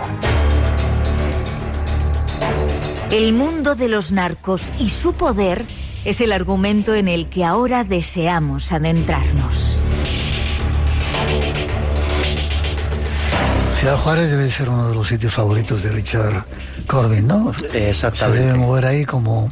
Sobre todo, fíjate, lo que más le gusta son los bares de narcocorridos, de Tijuana, de Ciudad Juárez, esos bares que son súper peligrosos, súper duros, pero ¿sabes lo malo de eso? Cuando llegas a un lugar así y te encuentras bien como en casa, cuando no es que te dé miedo, dices, es que aquí es donde quiero estar. Tipo raro ese Richard Corbin. Dime una cosa, ¿los narcos están entre esos poderosos? Poderosos, que si son poderosos. Sí, si están entre esos poderosos... Hombre, no, ellos le dan el dinero a los poderosos. ¿Sí? Ellos son los que dan el dinero, no son los que manejan, pero los que a muchos de ellos mantienen, se lo dan ellos. Esos contenedores de 40 pies cargados de billetes, porque todo se hace en efectivo. Aquí el gran problema del narco... sobre todo el narco mexicano y el narco colombiano o el venezolano, el problema que hay con ellos es que ni $1 de lo que se vende en Estados Unidos se queda en Estados Unidos. Todo vuelve a sus países. Antes, sí, no había ningún problema, les dejaban comprar, les dejaban a cualquiera comprar en Estados Unidos, comprar propiedades, gastar dinero, meter dinero en el banco americano, hasta que ya habían metido todo y les caían encima y le quitaban todo. El narco aprendido, el narco no es tonto, porque otra cosa no son súper inteligentes, desde luego, porque estamos hablando con un señor que hace un año cogía patatas y hoy tiene 3.000 millones. Bien, es el mismo animal que cogía patatas, hay que tratarle como tal y decirle siempre tiene la razón en todo lo que piense. Si tú le quieres aconsejar en algo, no le digas que la idea es tuya. Hazle creer que la idea es suya y que por eso debe de hacerla. Nunca vayas por encima, nunca intentes creerte y, sobre todo, nunca le intentes engañar. Ya, pero fíjate, últimamente Latinoamérica está machacada por el narco, han destrozado países, gobiernos. Sí. Y yo me pregunto, ¿por qué no se legaliza? Es una pregunta un poco la droga. El que quiera cómo se compra el alcohol o el tabaco y no sé qué, ¿no acabaríamos con...? Sí, pero a lo mejor con lo que acabamos es con el negocio. Y es que el negocio no solo es de los malos, que a lo mejor el negocio también es de los señores de la corbata. A lo mejor los señores de la corbata también están cobrando y por eso no interesa a nadie acabar con esto. Mira, se está atacando al narcotráfico sudamericano, se le está atacando desde Estados Unidos, vamos financiando, dando dinero a todos los países para luchar contra el narcotráfico. ¿Por qué no se lucha contra el narcotráfico en el Triángulo de Oro? En Laos, Vietnam, Camboya, el opio, la heroína, todo lo que viene de allí. Pues solamente hay una explicación, que allí son socios y allí el dólar no se escapa. Allí va $1 para unos y para otros. Todos ganan en ello. Pero en el narco de Sudamérica, en la cocaína o en el fentanilo, ahí no se llevan nada. Todo el dinero vuelve otra vez a sus países y desde sus países reorganizan y ya hay canales para llevarte ese dinero luego a otras partes del mundo. Eso te va a decir cómo se blanquea. Eso es facilísimo, facilísimo. Pablo Escobar tenía en su día problemas, ¿no?, con las lavadoras, con lavar el dinero, cuando decía, pues compren lavadoras más grandes. No, ya no hace falta comprar lavadoras. Ya hay maneras de hacerlo legalmente. El mundo es muy grande. Hay miles de bancos en el mundo. Hay miles de sitios. Hay muchos bancos en el mundo que dices, el banco Pérez García. Y cuando vas a ver el registro social de ese banco, propietario de ese banco, Banca Colombiana Sociedad Anónima. Es facilísimo crear un banco, es facilísimo moverlo, es facilísimo dar el visto bueno y decir que ese dinero es bueno. El llevar ese dinero en un contenedor y ese dinero del contenedor pasa a ser bueno automáticamente. O lo del pendrive. Llevarlo en un pendrive y decirlo, ya está. Con lo cual ese dinero que tenías allí no lo voy a mover. Porque claro, dice, claro, ¿y cómo muevo ese dinero? No hace falta moverlo. Tú tienes ese dinero ahí. Yo lo garantizo que ese dinero está ahí, con un pendrive lo cargamos en otro lado, de otro país del mundo, o en otro banco que es dependiente de los top ban, los 25 top ban, los 25 bancos más grandes del mundo, todos tienen cientos de bancos en Zimbabue, en Botswana, en Asia, tienen bancos que nadie sabe ni que existen. A través de esos bancos lo hacemos. Y así lo mueven. Sin mover ese dinero, hacen una garantía bancaria, esa garantía bancaria la meten en ese banco y ya ese dinero es limpio. ya lo tenemos hecho, porque al fin y al cabo no se mueve dinero, se mueven números. Richard Corbin ha conocido a muchos narcos, es amigo de muchos narcos. ¿Y hay mujeres narcos poderosas? Sí, hay mujeres poderosas, hubo muchas, ¿no? Como la Blanca, hubo muchas, ¿no? En su día, en el principio. Pero ahora mismo son los hijos, los nietos, todos los que están metidos en este... Porque esto es como una empresa familiar. Vas teniendo hijos que normalmente tienen varios, tienen más de 15. Cualquier narco importante tiene más de 10, 15 hijos. Tienen montones de hijos. Y ya se meten todos en la empresa familiar, como si tuviera una constructora. Solamente que en lugar de la constructora entramos en el negocio. Cada uno se encarga de algo, el más listo se encarga de las cuentas, y Corbin pues algunas veces también ha estado, muchas veces ha estado trabajando asesorándoles cómo hay que hacer las cosas bien, porque el malo o el narco, no vamos a llamar el malo porque ya no sabemos quién es el malo, el narco nunca quiere pagar, nunca quieren pagar, y hay que pagar. Paga impuestos, hay que pagar impuestos, mal, bien, pero siempre hay que pagar. A eso se niegan todos los malos, a pagar aunque sea un centavo. Pero si luego blanquearlo te va a costar, antes se cobraba un montón cuando había que mover el dinero, y se sigue pudiendo mover ese famoso dinero que se mueve en billetes. Esto es un sistema de moverlo muy fácil y que ha funcionado durante muchísimo tiempo. Tú llevabas el dinero en billetes a un aeropuerto. En ese aeropuerto llegaban unas grandes máquinas enormes, no es la máquina de contar billetes. Te tirabas un día entero contando billetes y ese dinero arrancaba en otro avión, destino, Turquía. Coño, a Turquía, sí, en el momento que despega el avión, a ti te pagaban un 60% de ese dinero. Te cobraban un 40%. Vale, muy bien, llega a Turquía, y de Turquía, ¿qué hacen con ese dinero? Pues iba a los países árabes. ¿Y qué hacen en los países árabes? Pues ahí vale, primero, para desestabilizar el dólar. Segundo, para financiar terrorismo, para financiar montones de cosas en billetes. Es que ese es el mundo que nos ocultan, que realmente existe. No te digo nada. Haces bien. Antes de que te vayas, vamos a dejarlo ahí. Quiero volver al Amazonas con un corte que tenemos preparado. ¿Sabías que se ha descubierto en la selva amazónica una vasta red de ciudades de 2.500 años de antigüedad? Pensad que en 1542, al regresar de su asombroso viaje a través del Amazonas, el conquistador extremeño Francisco de Orellana compartió con el mundo su asombroso testimonio sobre las majestuosas ciudades que se alzaban en ambas orillas del río. Sin embargo, en su época, sus contemporáneos mostraron escepticismo hacia sus relatos. Pues resulta que ahora los arqueólogos han desvelado la verdad. Imagina ciudades conectadas por caminos rectos, plazas y complejos monumentales. Este sorprendente hallazgo, gracias a la tecnología LIDAR, nos muestra el urbanismo agrario de baja intensidad más antiguo y vasto de la Amazonia. Liderados por el arqueólogo Stephen Rosten, un equipo de investigadores ha trabajado durante más de 2 décadas para revelar este misterioso pasado. No solo se trata de ciudades, no, sino de una intrincada red de caminos que conectaban estos enclaves a lo largo de vastas distancias. Espectacular.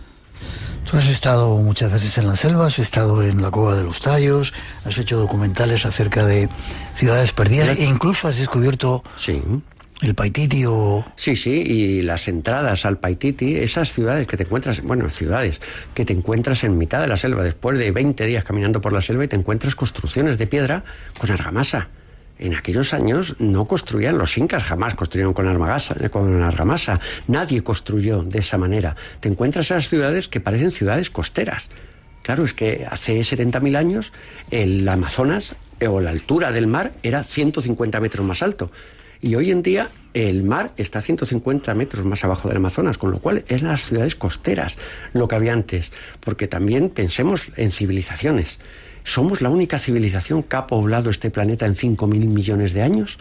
Es algo demasiado egoísta pensar que hemos sido los únicos en 4 días que llevamos aquí.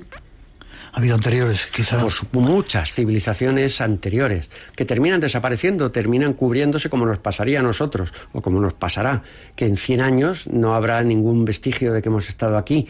Y ahora mismo lo que sí existen es ahí para poder radar, hay montones de cosas. El líder ese, ¿no? Famoso. Claro, para poder encontrar lo que hay bajo tierra, pero es que no interesa que ahora contemos que hubo otro mundo, que no nos creó, que Dios, que esto viene de otro lado. Eso es lo que no interesa que se caigan todas las religiones, porque caerían todas las religiones, caerían muchas cosas y como siempre dicen que no lo hacen por nuestro bien.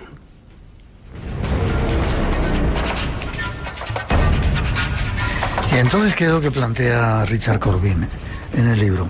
Habla de unas tablillas o una reliquia. Exacto. Que pasa de una mano a otra, llegan hasta unos... No quiero desmembrarlo. Que lo lean si quieren el libro. Exacto. Pero hay poderosos a los que les interesan ciertas reliquias de determinadas culturas muy antiguas, porque ahí se guardan secretos.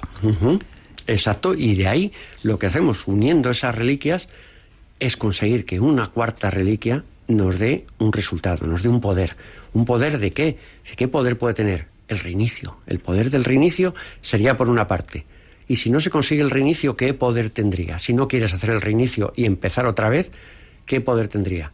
Pues el amenazarte, el decir que puedo reiniciar. Mira, Manuel Patarroyo, el investigador de la malaria, era muy amigo mío y me decía siempre, a mí me han ofrecido siempre más dinero para matar que para salvar. ¿Sí? Sí, me decían que podía, que primero le daban montones de talones las farmacéuticas para que no sacara sus descubrimientos. Dice, yo no tengo nada que sacar, yo saco siempre lo que tengo, pero ellos me pagan para que no lo saque. Y he tenido ofertas de decirme, de crear algo, crear un polvo, una bacteria, un virus, soplarlo en un avión y que solamente uno tuviera la manera de curar aquello. Eso es el tener el miedo, y eso es lo que se cuenta en Operación Expolio. La manera de controlar a la gente. ¿Por qué? Por el miedo. Ese amigo tuyo fue el que tuvo una vacuna para... Sí, no la consiguió porque, era un tipo muy especial, íntimo amigo del rey emérito, muy buen tipo. Yo llegaba a Bogotá y tenía su coche con chofer.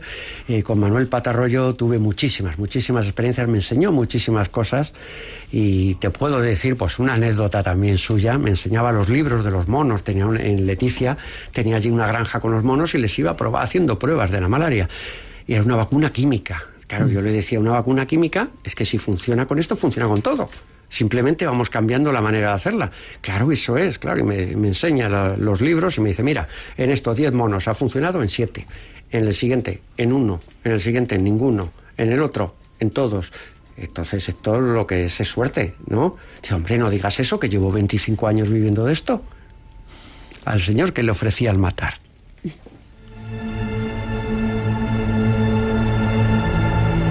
Por ir cerrando un poco todo este lío en el que nos ha metido Richard Corbin. ¿Existen ciudades perdidas?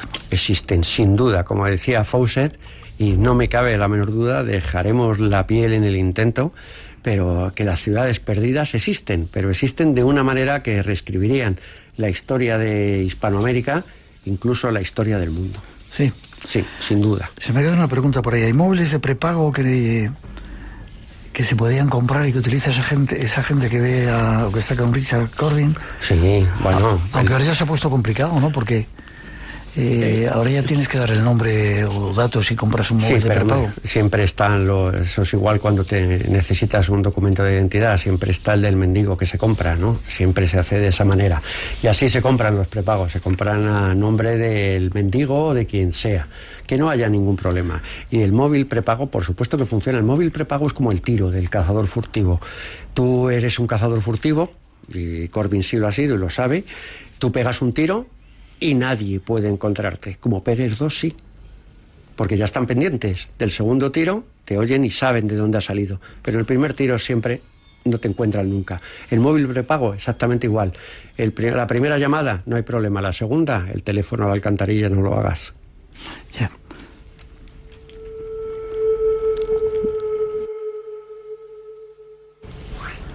Se me ha ido una pregunta que tenía. Si Richard Corbin se ha metido en tantos líos con tanta gente buena, con tanta gente, de esos buenos de los malotes, ¿cómo no le han matado 14 veces ya? ¿Y cómo viene No digo a la radio, y cuenta cosas en un libro como Operación Expolio. Hombre, hay cosas que no puedes morir con ellas, ¿no? Hay que contarlo y no abrir los ojos a la gente, pero contar la realidad. Esto es lo que hay. Este no es el mundo guay, yuppie, maravilloso que creemos que es. No, esto es mucho más duro. Mira, he tenido con la editorial no problemas, sino que me decían, hombre, es que el lenguaje, es que puedo ofender a uno, puedo ofender a otros. Digo, no, es que los malos hablan así. Hablan así, no dicen jolín ni dicen córcholis. Estos hablan como hablan y desprecian a una raza, a una etnia, a quien sea. Hablan de esa manera. Esta es la manera de hablar. La manera de hablar de un tipo duro, de un tipo de que sabe que hoy tenemos juerga, tenemos fiesta, porque mañana no voy a estar. Lo mismo, no voy a estar. Eso es lo que hay que aprovechar.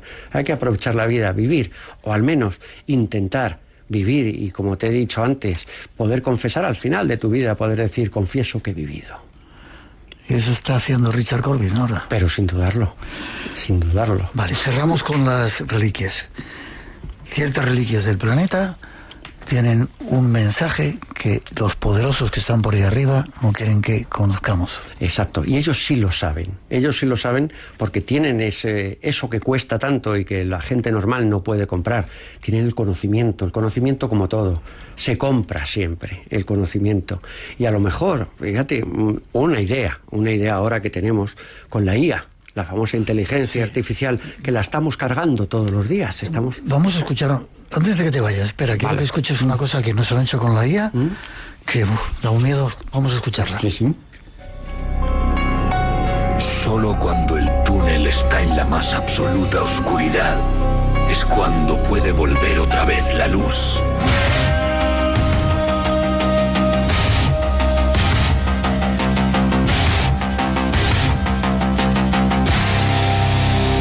Escuchando Espacio en Blanco. Esto está hecho por la IA, ¿qué te parece? Hombre, pues que cada vez se nota menos y ese es el peligro. Porque lo que te digo de la IA, el problema es que le estamos cargando con todo lo que sabemos y cada día le estamos metiendo más. Y quizás que lo que nos va a robar la IA, aparte de los trabajos y de todo, nos está robando el conocimiento, porque le estamos dando lo que tanto nos costó encontrar y conseguir, se lo estamos dando a una máquina. Y ya lo ves, que ni se nota que lo ha hecho la IA. Queda bien, incluso, pues dice, bueno, pues está hasta mejor, claro, sin que nadie trabaje, sin que nadie lo haga, y ahora encima sabes más que yo. Nos lo ha mandado Abraham Sevilla. Ha sido un placer estar contigo. Creo que tienes un canal o... Un canal de YouTube, sí. ¿Ya te has apuntado también a eso? Sí, también, pero vamos... Richard Corbin no. No, pero para contar, muchas cosas duras, muy duras, es lo que se cuenta ahí. Se cuentan duras, no, verdades. Cuento verdades, pues pase lo que pase, pues eso es lo que hay. ¿Y cuál es la dirección? El canal es j.revenga, con V. j.j. Revenga con V. Pues espero que hayas disfrutado estando con nosotros. Hombre, ya sabes tú, como siempre. Me permites hablar, me permites contar cosas que no se pueden contar todos los días. Y cosa que me alegra. ¿Te ha gustado? Tenemos una visita. Vale, no nos hacemos responsables del lugar contado. 2:25, casi 1:25 en las Islas Canarias. Hay más cosas que queremos contaros. Súper agradecido por la visita. A vosotros. Gracias.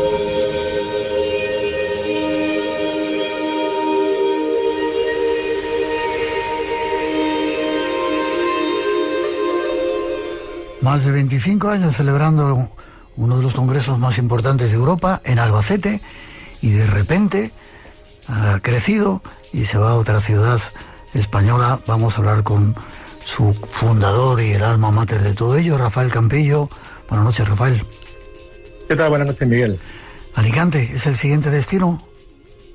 Pues sí, la verdad es que sí, es la primera vez que lo hacemos en Alicante, hay mucha expectación y la verdad es que estoy muy contento con ello. 29 años, ¿o es el congreso número 29? Es el congreso número 19, 19. Desde que empezamos a contar desde Albacete, pero en realidad hay que sumarle tres más, serían 23 congresos en total. Vale, yo he dicho 25, me pasa un poco, pero llegaremos a ellos, ¿verdad? Seguro. Casi 25 años, el congreso 19, Vida después de la vida, en Alicante, en la universidad además. Sí, en el Paraninfo de la Universidad de Alicante, en San Vicente del Raspeig, pues allí es donde vamos a celebrarlo, por primera vez. ¿Fechas? Será el día 21 y 22 de marzo. Y bueno, pues al igual que en Albacete comenzaremos el sábado por la mañana sobre las 9:30 y finalizaremos el domingo por la tarde sobre las 8. Dime algunos de las personalidades que van a estar. Pues mira, te lo voy a decir todos para no dejarme nadie, pero muy rápido. Va a estar Paz Calab, Marta San Mamed, Joana Purúa, el doctor Alex Gómez, el doctor Carlos Sánchez, Hugo Semoloni, Daniel Cantó. Luego como músico va a estar Flow Piano, Ricardo Andrés, y luego Salvador Amor, que dará un concierto el sábado por la tarde. Y por supuesto estarás tú, Miguel Blanco, con el programa de Espacio en Blanco. Sábado 21 y domingo 22 en el Paraninfo de la Universidad de Alicante, con un buen montón de especialistas hablando de vida después de la vida, un congreso nuevamente solidario, ¿verdad? Sí, como todos los congresos, vamos a intentar recaudar la mayor cantidad posible de dinero para los proyectos que tenemos en Benín, para sacar a los niños de las canteras, y bueno, pues por eso es por lo que se organizan los congresos, para intentar ayudar al mayor número de niños posible. No os perdáis este congreso si podéis asistir. Hay un montón de especialistas ya hablando de cosas muy avanzadas. Al principio nadie hablaba de vida después de la vida. Hoy ya hay científicos de primer nivel que están hablando que la conciencia quizá no esté en el cerebro y que haya algo más. Forma de contacto, si quieren conseguir la posibilidad de ir al congreso, ¿cómo pueden hacer, Rafa? Sí, bueno, para inscribirse en la página web del congreso, que es vidadespuesdelavida.es, pues en el apartado de inscripciones se hace la inscripción a través de la plataforma de Global Entradas y se elige la butaca libre. Hay que decir que tenemos ya 3/4 partes del auditorio completo, por lo tanto no hay que dormirse en los laureles. Y se me olvidó decir que también estará el domingo con nosotros el Padre Ángel, en la mañana del domingo, o sea que también es una visita importante. Y un alma importante dentro de lo que es la organización del Congreso. Qué bien. Y luego, si queréis, el sábado a partir de las 7:30, de 7:30 a 9:30 haremos el programa allí, con un montón de invitados, y esperemos que con un montón de gente que quiera venir. Enhorabuena, Rafa, por esta nueva iniciativa. Nos vemos en Alicante dentro de poquito, celebrando la primavera, que seguimos vivos y que hay vida después de la vida. Por supuesto que sí, Miguel, muchísimas gracias. A ti un abrazo muy fuerte. Un abrazo muy fuerte, hasta luego.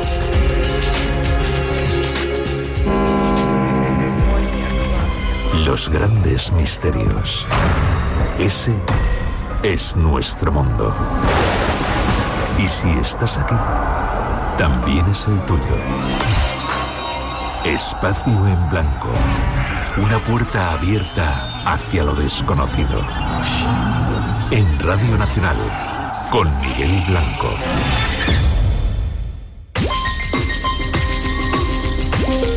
Dos y 29, 1:29 en las Islas Canarias. Ahí están esos datos de esa próxima cita del Espacio en Blanco. Estamos viviendo tiempos de guerras, pero no solamente los humanos parece ser que guerrean. Nuestro compañero Luis Miguel Domínguez nos trae unos datos curiosos de la naturaleza, ya veréis.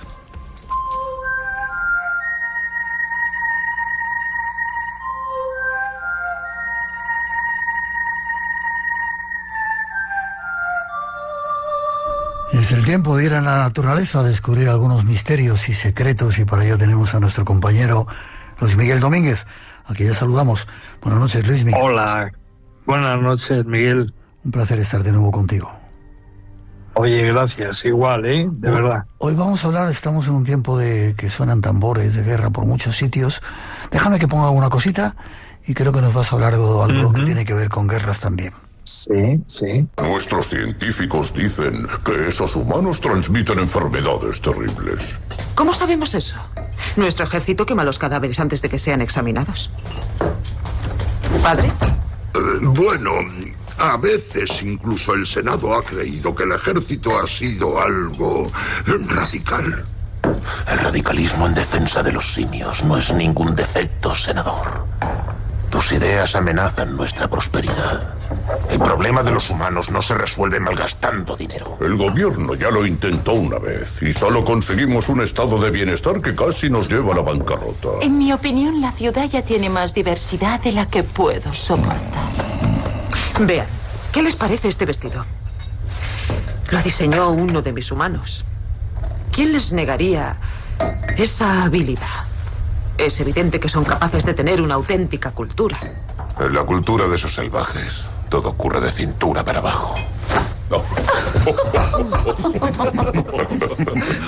Era Luis Miguel, un fragmento del planeta de los simios.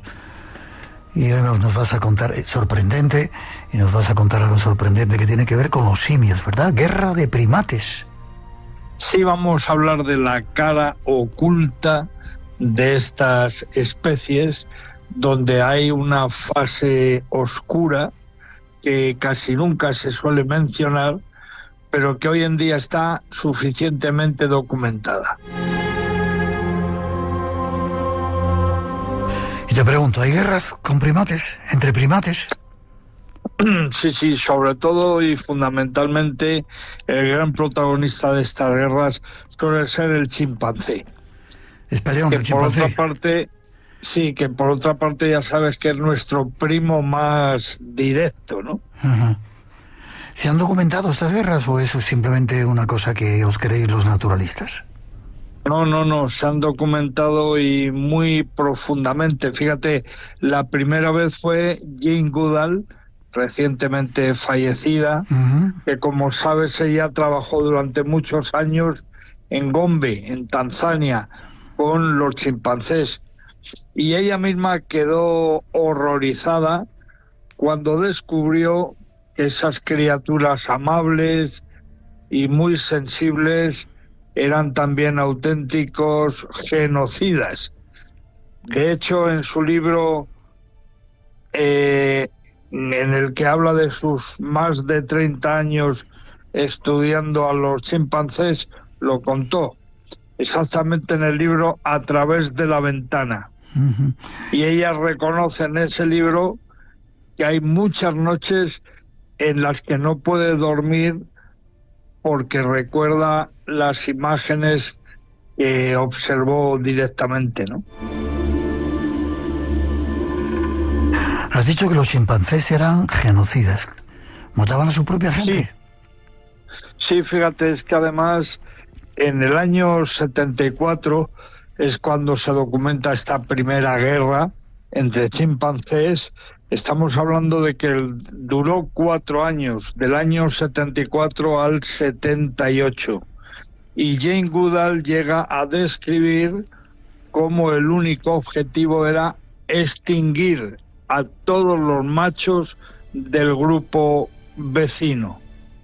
Y por eso se habla de genocidio. O sea, se habla no de una guerra que tiene que ver con los recursos naturales, con el alimento, sino una guerra en la que interviene también un factor muy humano, que es el odio y que es el rencor, y que ciertamente se documenta en el caso de la población de chimpancés llamada Casakela, en Gombe, Tanzania. Claro. 4 años estuvieron peleando. 4 años, hasta el año 78. Y todo comenzó una tarde en la que un macho de chimpancé con el que habían convivido con total normalidad durante años, llamado Gobi, estaba comiéndose una fruta en un árbol y a la hora de bajar de ese árbol se encontró con 4 matones que le estaban esperando y que le propinaron tal paliza que lo mataron. A partir de ahí comenzó una guerra en la que hay factores que, si te parece, vamos a ir detallando, que demuestran el rango de humanidad de aquel evento. Te iba a decir que qué pena que se parezcan tanto a los humanos. Relátanos esas características. Pues mira, por ejemplo, fíjate, los más viejos, los chimpancés, machos y hembras de mayor edad, no participan apenas de estas guerras y además tienen memoria como para distinguir amigos de enemigos. O sea, lo que tienen claro los abuelos es que han crecido junto a otros ejemplares y que solamente por ese hecho no van a matarse con ellos. Esto es algo que está claramente documentado y que es algo muy, muy bonito. A mí me lo parece. También, fíjate, hay un aspecto en la etología, en el comportamiento de los primates, también de las aves, que llamamos habitualmente, cuando hablamos de comportamiento animal, hablamos de altruismo recíproco, el famoso hoy por ti, mañana por mí, ¿vale? Entonces, si tú me dejas que yo te quite los piojos que tienes en la espalda y en la nuca, a donde tú no puedes llegar, bueno, pues directamente te va a agradar, me voy a ganar tu confianza y tú lo único que tienes que hacer es devolverme este favor. Por eso hablamos de altruismo recíproco. En el acicalamiento. Bueno, hay ejemplares que no consiguen crear ese vínculo, ejemplares que por manera de ser, por comportamiento, por manía, no se dejan poner la mano encima y poco a poco van quedando excluidos del grupo de acicalamiento. Se ha comprobado que en ocasiones hay machos que no permiten ese acicalamiento, que se convierten en una suerte de psicópatas y que acaban asesinando directamente a otros ejemplares por su rareza, por su manera de vivir egoísta y por esa violencia intrínseca que ellos conservan, ¿no? Qué curioso. ¿Cuál fue el resultado de esa pelea que hubo del 74 al 78? Bueno, murieron muchísimos ejemplares machos del otro grupo, hasta el punto de que hablamos de genocidio, ya te digo, y tardó en recuperarse esa población. De hecho, le ha costado. Hay efectivamente chimpancés en aquel territorio y lo que sí sabemos es que, fíjate, se organizaban patrullas fronterizas. ¿Qué me dices? De vigilancia fronteriza, sí. Entonces, lo más importante parece ser para esta especie es el territorio. Y se organizan en grupos muy silenciosos.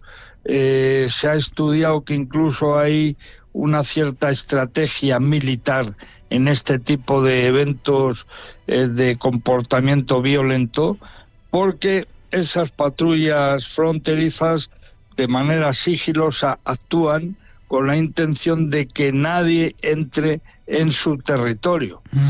Y bueno, el resultado fue muchísima muerte, animales que quedaron realmente paralíticos o con algún tipo de discapacidad, fruto de la utilización de palos y de piedras.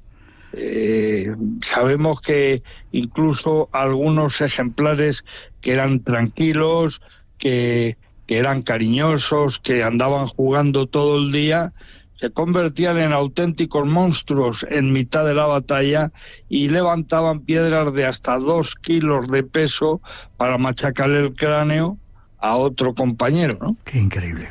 Nos queda poco tiempo. ¿Había también guerras entre gorilas y chimpancés? Sí, esto ¿También? Es todavía más heavy y además es más actual. Fíjate, en el año 2019, en el Parque Nacional de Loango, exactamente en Gabón, yo he estado ahí. Bueno, ahí hay una población muy interesante de gorila y también de chimpancés. Conviven juntos desde siempre, pero en el año 2019 se dieron 2 guerras protagonizadas igualmente por chimpancés en contra de los gorilas, que son totalmente vegetarianos. No olvidemos que el chimpancé es omnívoro y el gorila es vegetariano, pero tampoco olvidemos que un gorila de pie puede alcanzar 1,80 m y un chimpancé 1,60 m. Y desde luego atacar a una espalda plateada es realmente muy peligroso, porque todos sabemos la fortaleza de ese rey selvático que es el gorila, ¿no? Bueno, en el año 2019 hubo 2 guerras. En una de ellas fueron 27 los chimpancés que durante 52 minutos se dedicaron a hostigar y acorralar a las hembras de gorila con crías. Y otro ataque también en ese mismo año duró 80 minutos y fueron igualmente 27 los chimpancés atacantes. El resultado fue la muerte de 2 crías y 2 hembras de gorila. Increíble. Muertes por matar, o sea, quiero decir, no fue para pelear por una fruta o no, realmente fue una situación muy desagradable. Los biólogos todavía alucinan. A día de hoy, en Loango, en Gabón, insisto, donde yo estuve también, pues viven con mucha tranquilidad ambas especies. Así que no se ha enraizado en aquel lugar un problema bélico ya perenne. Menos mal. Pero sí es verdad que estas dos batallas fueron ya suficientemente representativas. Para terminar, ¿la especie de primate más agresiva que existe? Pues yo me atrevo a decir que es el Homo sapiens. De todas formas, debemos distinguir, Miguel, entre lo que sería la violencia acompañada de una morfología. Por ejemplo, tenemos una especie que a mí me fascina, que habita, por ejemplo, en Guinea Ecuatorial, que es el drill, no el mandril. Mandril es más conocido, es un animal precioso, los machos son impresionantes, tienen los belfos de color azul y tienen unos colmillos impresionantes. Cuando dices los belfos te refieres a sus atributos masculinos, ¿no? Sí, no, me refiero a los labios, los labios. Es que yo he visto, incluso yo pómulos. he visto algunos primates con sus zonas sexuales de color azul, claro, pero un azul por supuesto. Tremendo, sí. Sí, se trata de ser muy llamativos a la hora de la batalla del amor, ¿no? Esa es otra cuestión, otro tipo de batalla de la que hablaremos otro día. Pero fíjate, el drill, si pudieras encontrar alguna fotografía de él, seguro que lo vas a conseguir, te va a impresionar su dentadura. Entonces ahí sí que nos encontramos con un animal de apariencia feroz, pero no tanto de comportamiento. El comportamiento tiene más que ver con la psicología. Y ya te digo que incluso en el caso de los chimpancés hablamos de ejemplares vengativos, o sea que son capaces de guardársela y devolvértela con el paso del tiempo, ¿no? Y sinceramente creo que Homo sapiens, no hay nada más que ver nuestros telediarios a día de hoy, es el primate sin duda más cabrón de todos. No me cabe ninguna duda.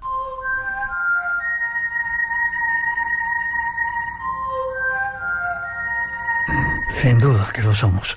Nos quedamos... Los proverbios persas acerca de la guerra, ¿no? Sí. Que dicen aquello de que después del juego peones y reyes acaban guardados en la misma caja. Ya, te decía que nos quedamos con esa imagen de ese no sé si era un gorila en Japón que andaba con un oso de peluche y que al final, bueno, menos mal que fue aceptado por su grupo, aunque al principio le daban leña. Qué pena que qué pena que también los primates hayan cogido nuestras costumbres. En fin. Sí, es verdad. ¿Forma de contacto contigo?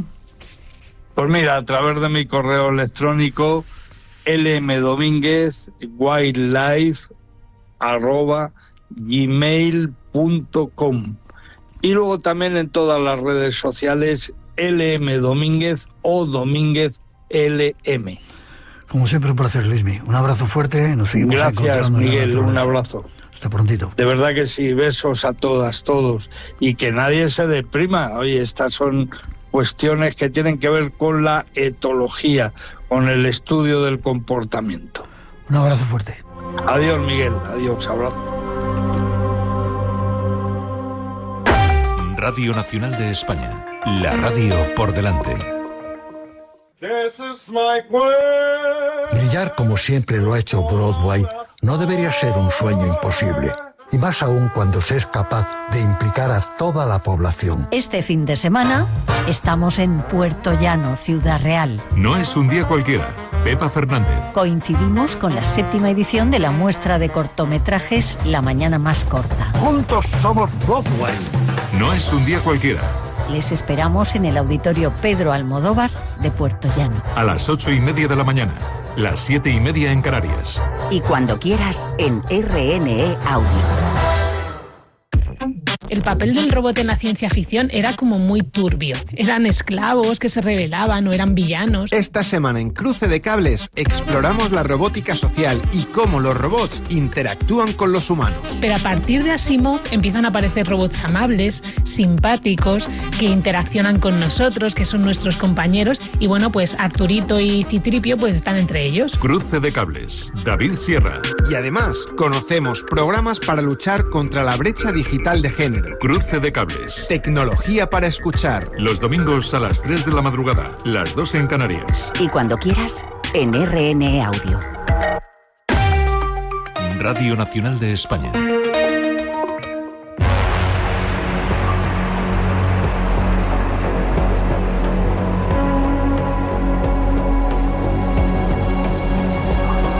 Cuando suena esta música, significa que llega nuestro compañero Juan Gómez con esos casos extraños y esos documentos que nos trae de vez en cuando, y ya le saludamos.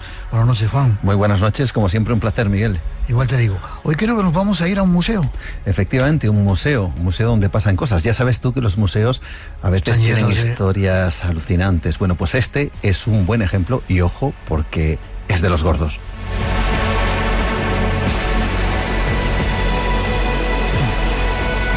¿Qué museo es? Creo que Museo de Arte Africano Arellano Alonso de Valladolid. De Valladolid, efectivamente, que está situado, lo comento, para todas aquellas personas que quieran bueno, conocerlo y disfrutar de lo que tiene en su interior. Está en la Plaza Colegio de Santa Cruz, en Valladolid. Pertenece a la Fundación Alberto Jiménez Arellano Alonso. Es un espacio dentro de la propia universidad, dentro del edificio de la propia Universidad de Valladolid.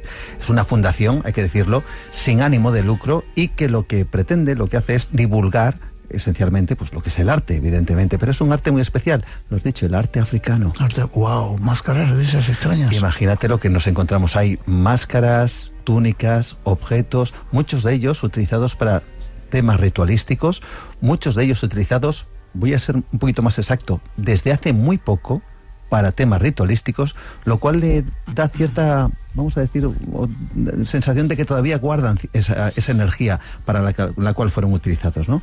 Y tenemos que agradecer a la coordinadora, a Cristina Bayo, quien nos abrió las puertas, quien va a ser ella la que nos cuente las cosas que pasan allí, y te puedo garantizar, Miguel, que lo que pasa allí es alucinante.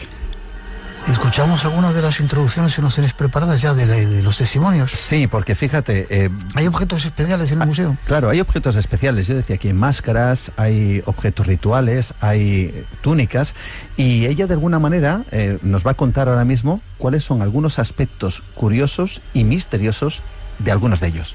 Todo eso se lo ponen. Se lo han puesto hace 20 años, como mucho. Y claro, con eso hacen rituales de entronización, rituales funerarios.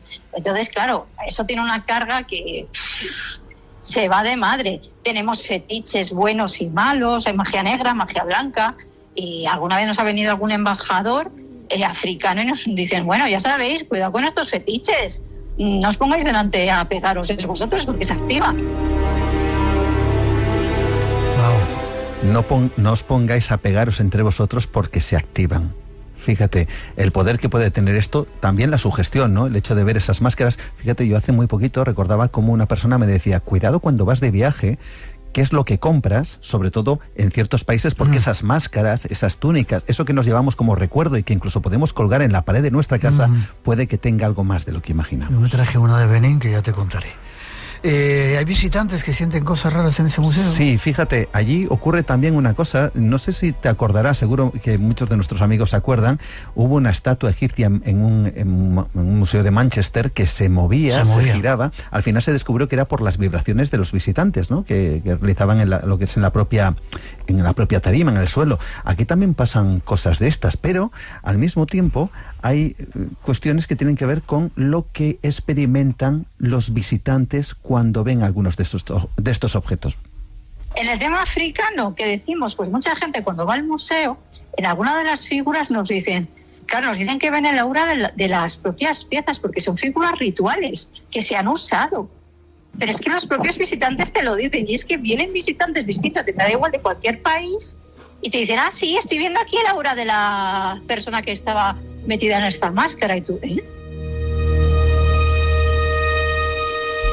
¿Ella ha tenido alguna experiencia? Sí, ha tenido una experiencia y es realmente extraña y de las más curiosas, incluso originales, que he escuchado yo en este tipo de cuestiones que tienen que ver ya con la fantasmagoría o con ver personajes extraños. Fíjate, ella en un momento determinado ya cierra el museo, el edificio, como es universitario, pues no hay visitantes por la tarde, no hay estudiantes por la tarde, y ella se dedica a cerrar. Y hay una zona especial que es donde se encuentra la sala de prensa, donde pues realizan esas actividades y donde hacen toda esa información para los medios de comunicación.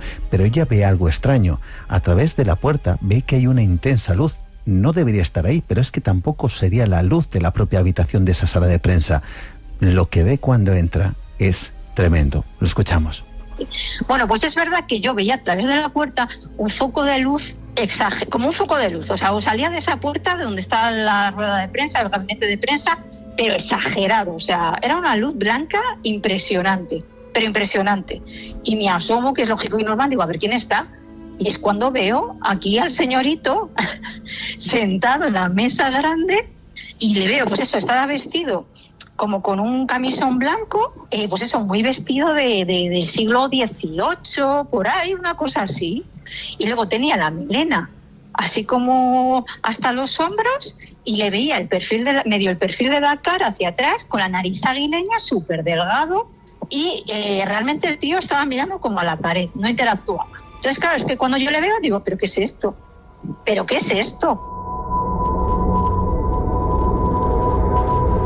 ¿Parecía un colegial? Sí, a ver, lo de colegial hay que dejarlo claro porque nos puede llevar al terreno de alguien joven, ¿no? Cuando hablamos de colegiales, sobre todo en el siglo XVIII, siglo XIX, cuando ese lugar se utilizaba, en muchas ocasiones se utilizaba para, bueno, personas que pasaban allí prácticamente toda su vida. Eso de colegial les llevaba prácticamente hasta incluso llegar a, bueno, a fallecer incluso allí, ¿no? Estamos hablando de una persona que, fíjate, esto no lo hemos escuchado, pero ella me lo comentaba, que irradiaba luz. Había una luz intensa. Claro, ella se marcha, dice, esto es muy extraño, pero yo me voy a ir, voy a hablar con los de seguridad, pero a mitad de camino dice, voy a ver si esto que acabo de ver es cierto y hay un personaje extraño, vestido de otro tiempo y que irradia luz. Así que decide regresar y esto es lo que se encuentra. Aquí iba a salir ya de la galería y digo, a ver, Cristina, que a lo mejor te estás emparanoiando, he visto algo raro, se me está yendo la perola, me doy la vuelta, sigo viendo la luz, digo, allá que voy, y vuelvo otra vez a la sala. Y ahí le veo otra vez sentado, ahí seguía. Ya ahí dije, no voy a molestarle porque yo creo que no está interactuando conmigo y yo creo que este señor está en su plano y yo aquí no pinto nada. Y salí corriendo. ¿Le contó a alguien lo que había visto? Sí, ella cuenta evidentemente a los auxiliares, a la gente de seguridad, y había una auxiliar en ese momento a la cual le cuenta lo que ha visto. Y la auxiliar se le queda mirando a Cristina, esta coordinadora, como diciendo, madre mía, no precisamente mirándola como has visto algo extraño y en tu cabeza pues has tenido una alucinación, sino todo lo contrario. Le empieza a contar que es que ella, a través de las cámaras de seguridad, no ha querido contar nada, esta auxiliar, pero que ha visto algo parecido, algo que cuenta de esta forma. Claro, ella encendió la pantallita, encendió lo que es el monitor de la cámara. Una de esas cámaras es cuando ve al tío ahí plantado, vestido de blanco, con la melena, la nariz ahí no me supo decir, pero bueno, iba igual con el camisón, el cuello así apretado, la cosilla esa que se ponía, y es cuando ella, asustada, dice, coño, ¿qué es esto? Que estoy abriendo la sala y un señor metido en la sala. Y empezó a describirlo, digo, pero si es que es igual que lo que yo he visto, igual. Claro, aparecía el mismo, pero estaba en el piso de arriba, que es donde está nuestra sala, ahí sí está nuestra sala, y estaba mirando como una vitrina que tenemos otra pieza africana, pero mirando así como parado, también súper parado. ¿Y qué interpretaba que podía ser? Claro, pues es un poquito lo que yo te he comentado antes. Este lugar era un lugar de estudio, recordemos que pertenece a la Universidad de Valladolid, pero pertenece a un lugar de estudio desde hace ya muchos siglos. Y quizá la idea de que alguien se pudo quedar entre los pasillos, entre las salas... ¿Estás diciendo alguien no vivo? Efectivamente, pudo quedarse allí porque quizá lo que ocurrió fue lo siguiente. No hay mucha documentación, pero sí que he llegado a leer que algún colegial ha llegado a fallecer allí porque claro, no tenían muchos recursos para estudiar y eso les daban becas, y yo lo que entiendo es que al final se quedaban allí viviendo toda la vida, que había mucha gente de Valladolid que hacía mucha gracia porque estaban como viviendo del cuento, porque les daban la beca toda la vida. Entonces digo, pues a ver si es alguno de estos que coincide, porque allí no hay enterramientos ni nada en el edificio. Qué curiosa historia.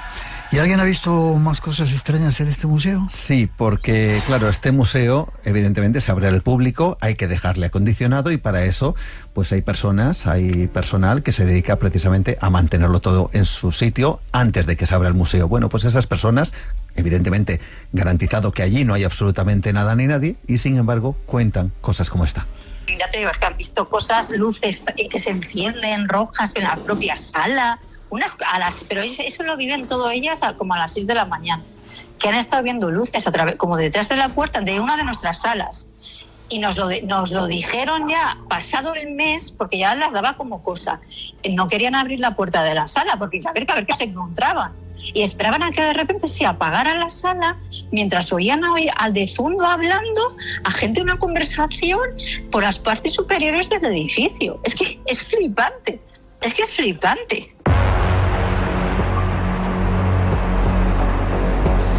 Supongo que el museo debe ser increíble, lo apunto, Museo Arte Africano Arellano Alonso de Valladolid, y las historias que pasan más increíbles todavía. Tenemos que ir a verlo, tienes que llevar a verlo. Tenemos que ir a verlo. Cristina va a estar encantada de mostrarnos todas esas máscaras, todos esos artefactos, todos esos elementos que tienen que ver con este arte africano, pero ya sabes cuál es el consejo. No nos podemos pelear delante de ninguno de ellos, no vaya a ser que se active. Vale. Y tener cuidado cuando vamos a sitios por ahí extraños y compramos máscaras o cosas de esas que pueden venir cargaditas. ¿Forma de contacto contigo? Pues rápidamente, a través de mi perfil en Facebook, Juan Gómez Ruiz, a través del email dedicado al programa, juangomez_gmail.com. Como siempre, un placer. Seguimos. Fuerte abrazo. Gracias.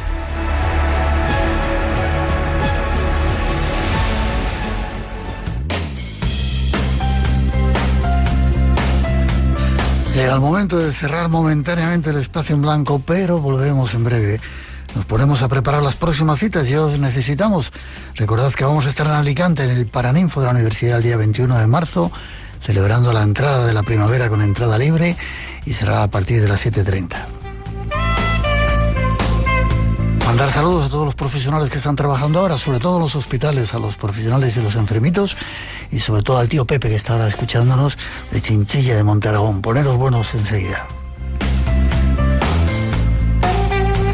Y con el deseo de que paren pronto esos tambores de guerra y vuelva la paz a nuestro mundo, os dejamos con nuestros compañeros de los servicios informativos. Y después, cuando hoy cierra el programa Cruce de Cables, la programación de Radio Nacional. Nosotros os esperamos aquí dentro de 7 días en el espacio en blanco. Mientras tanto, feliz semana para todos.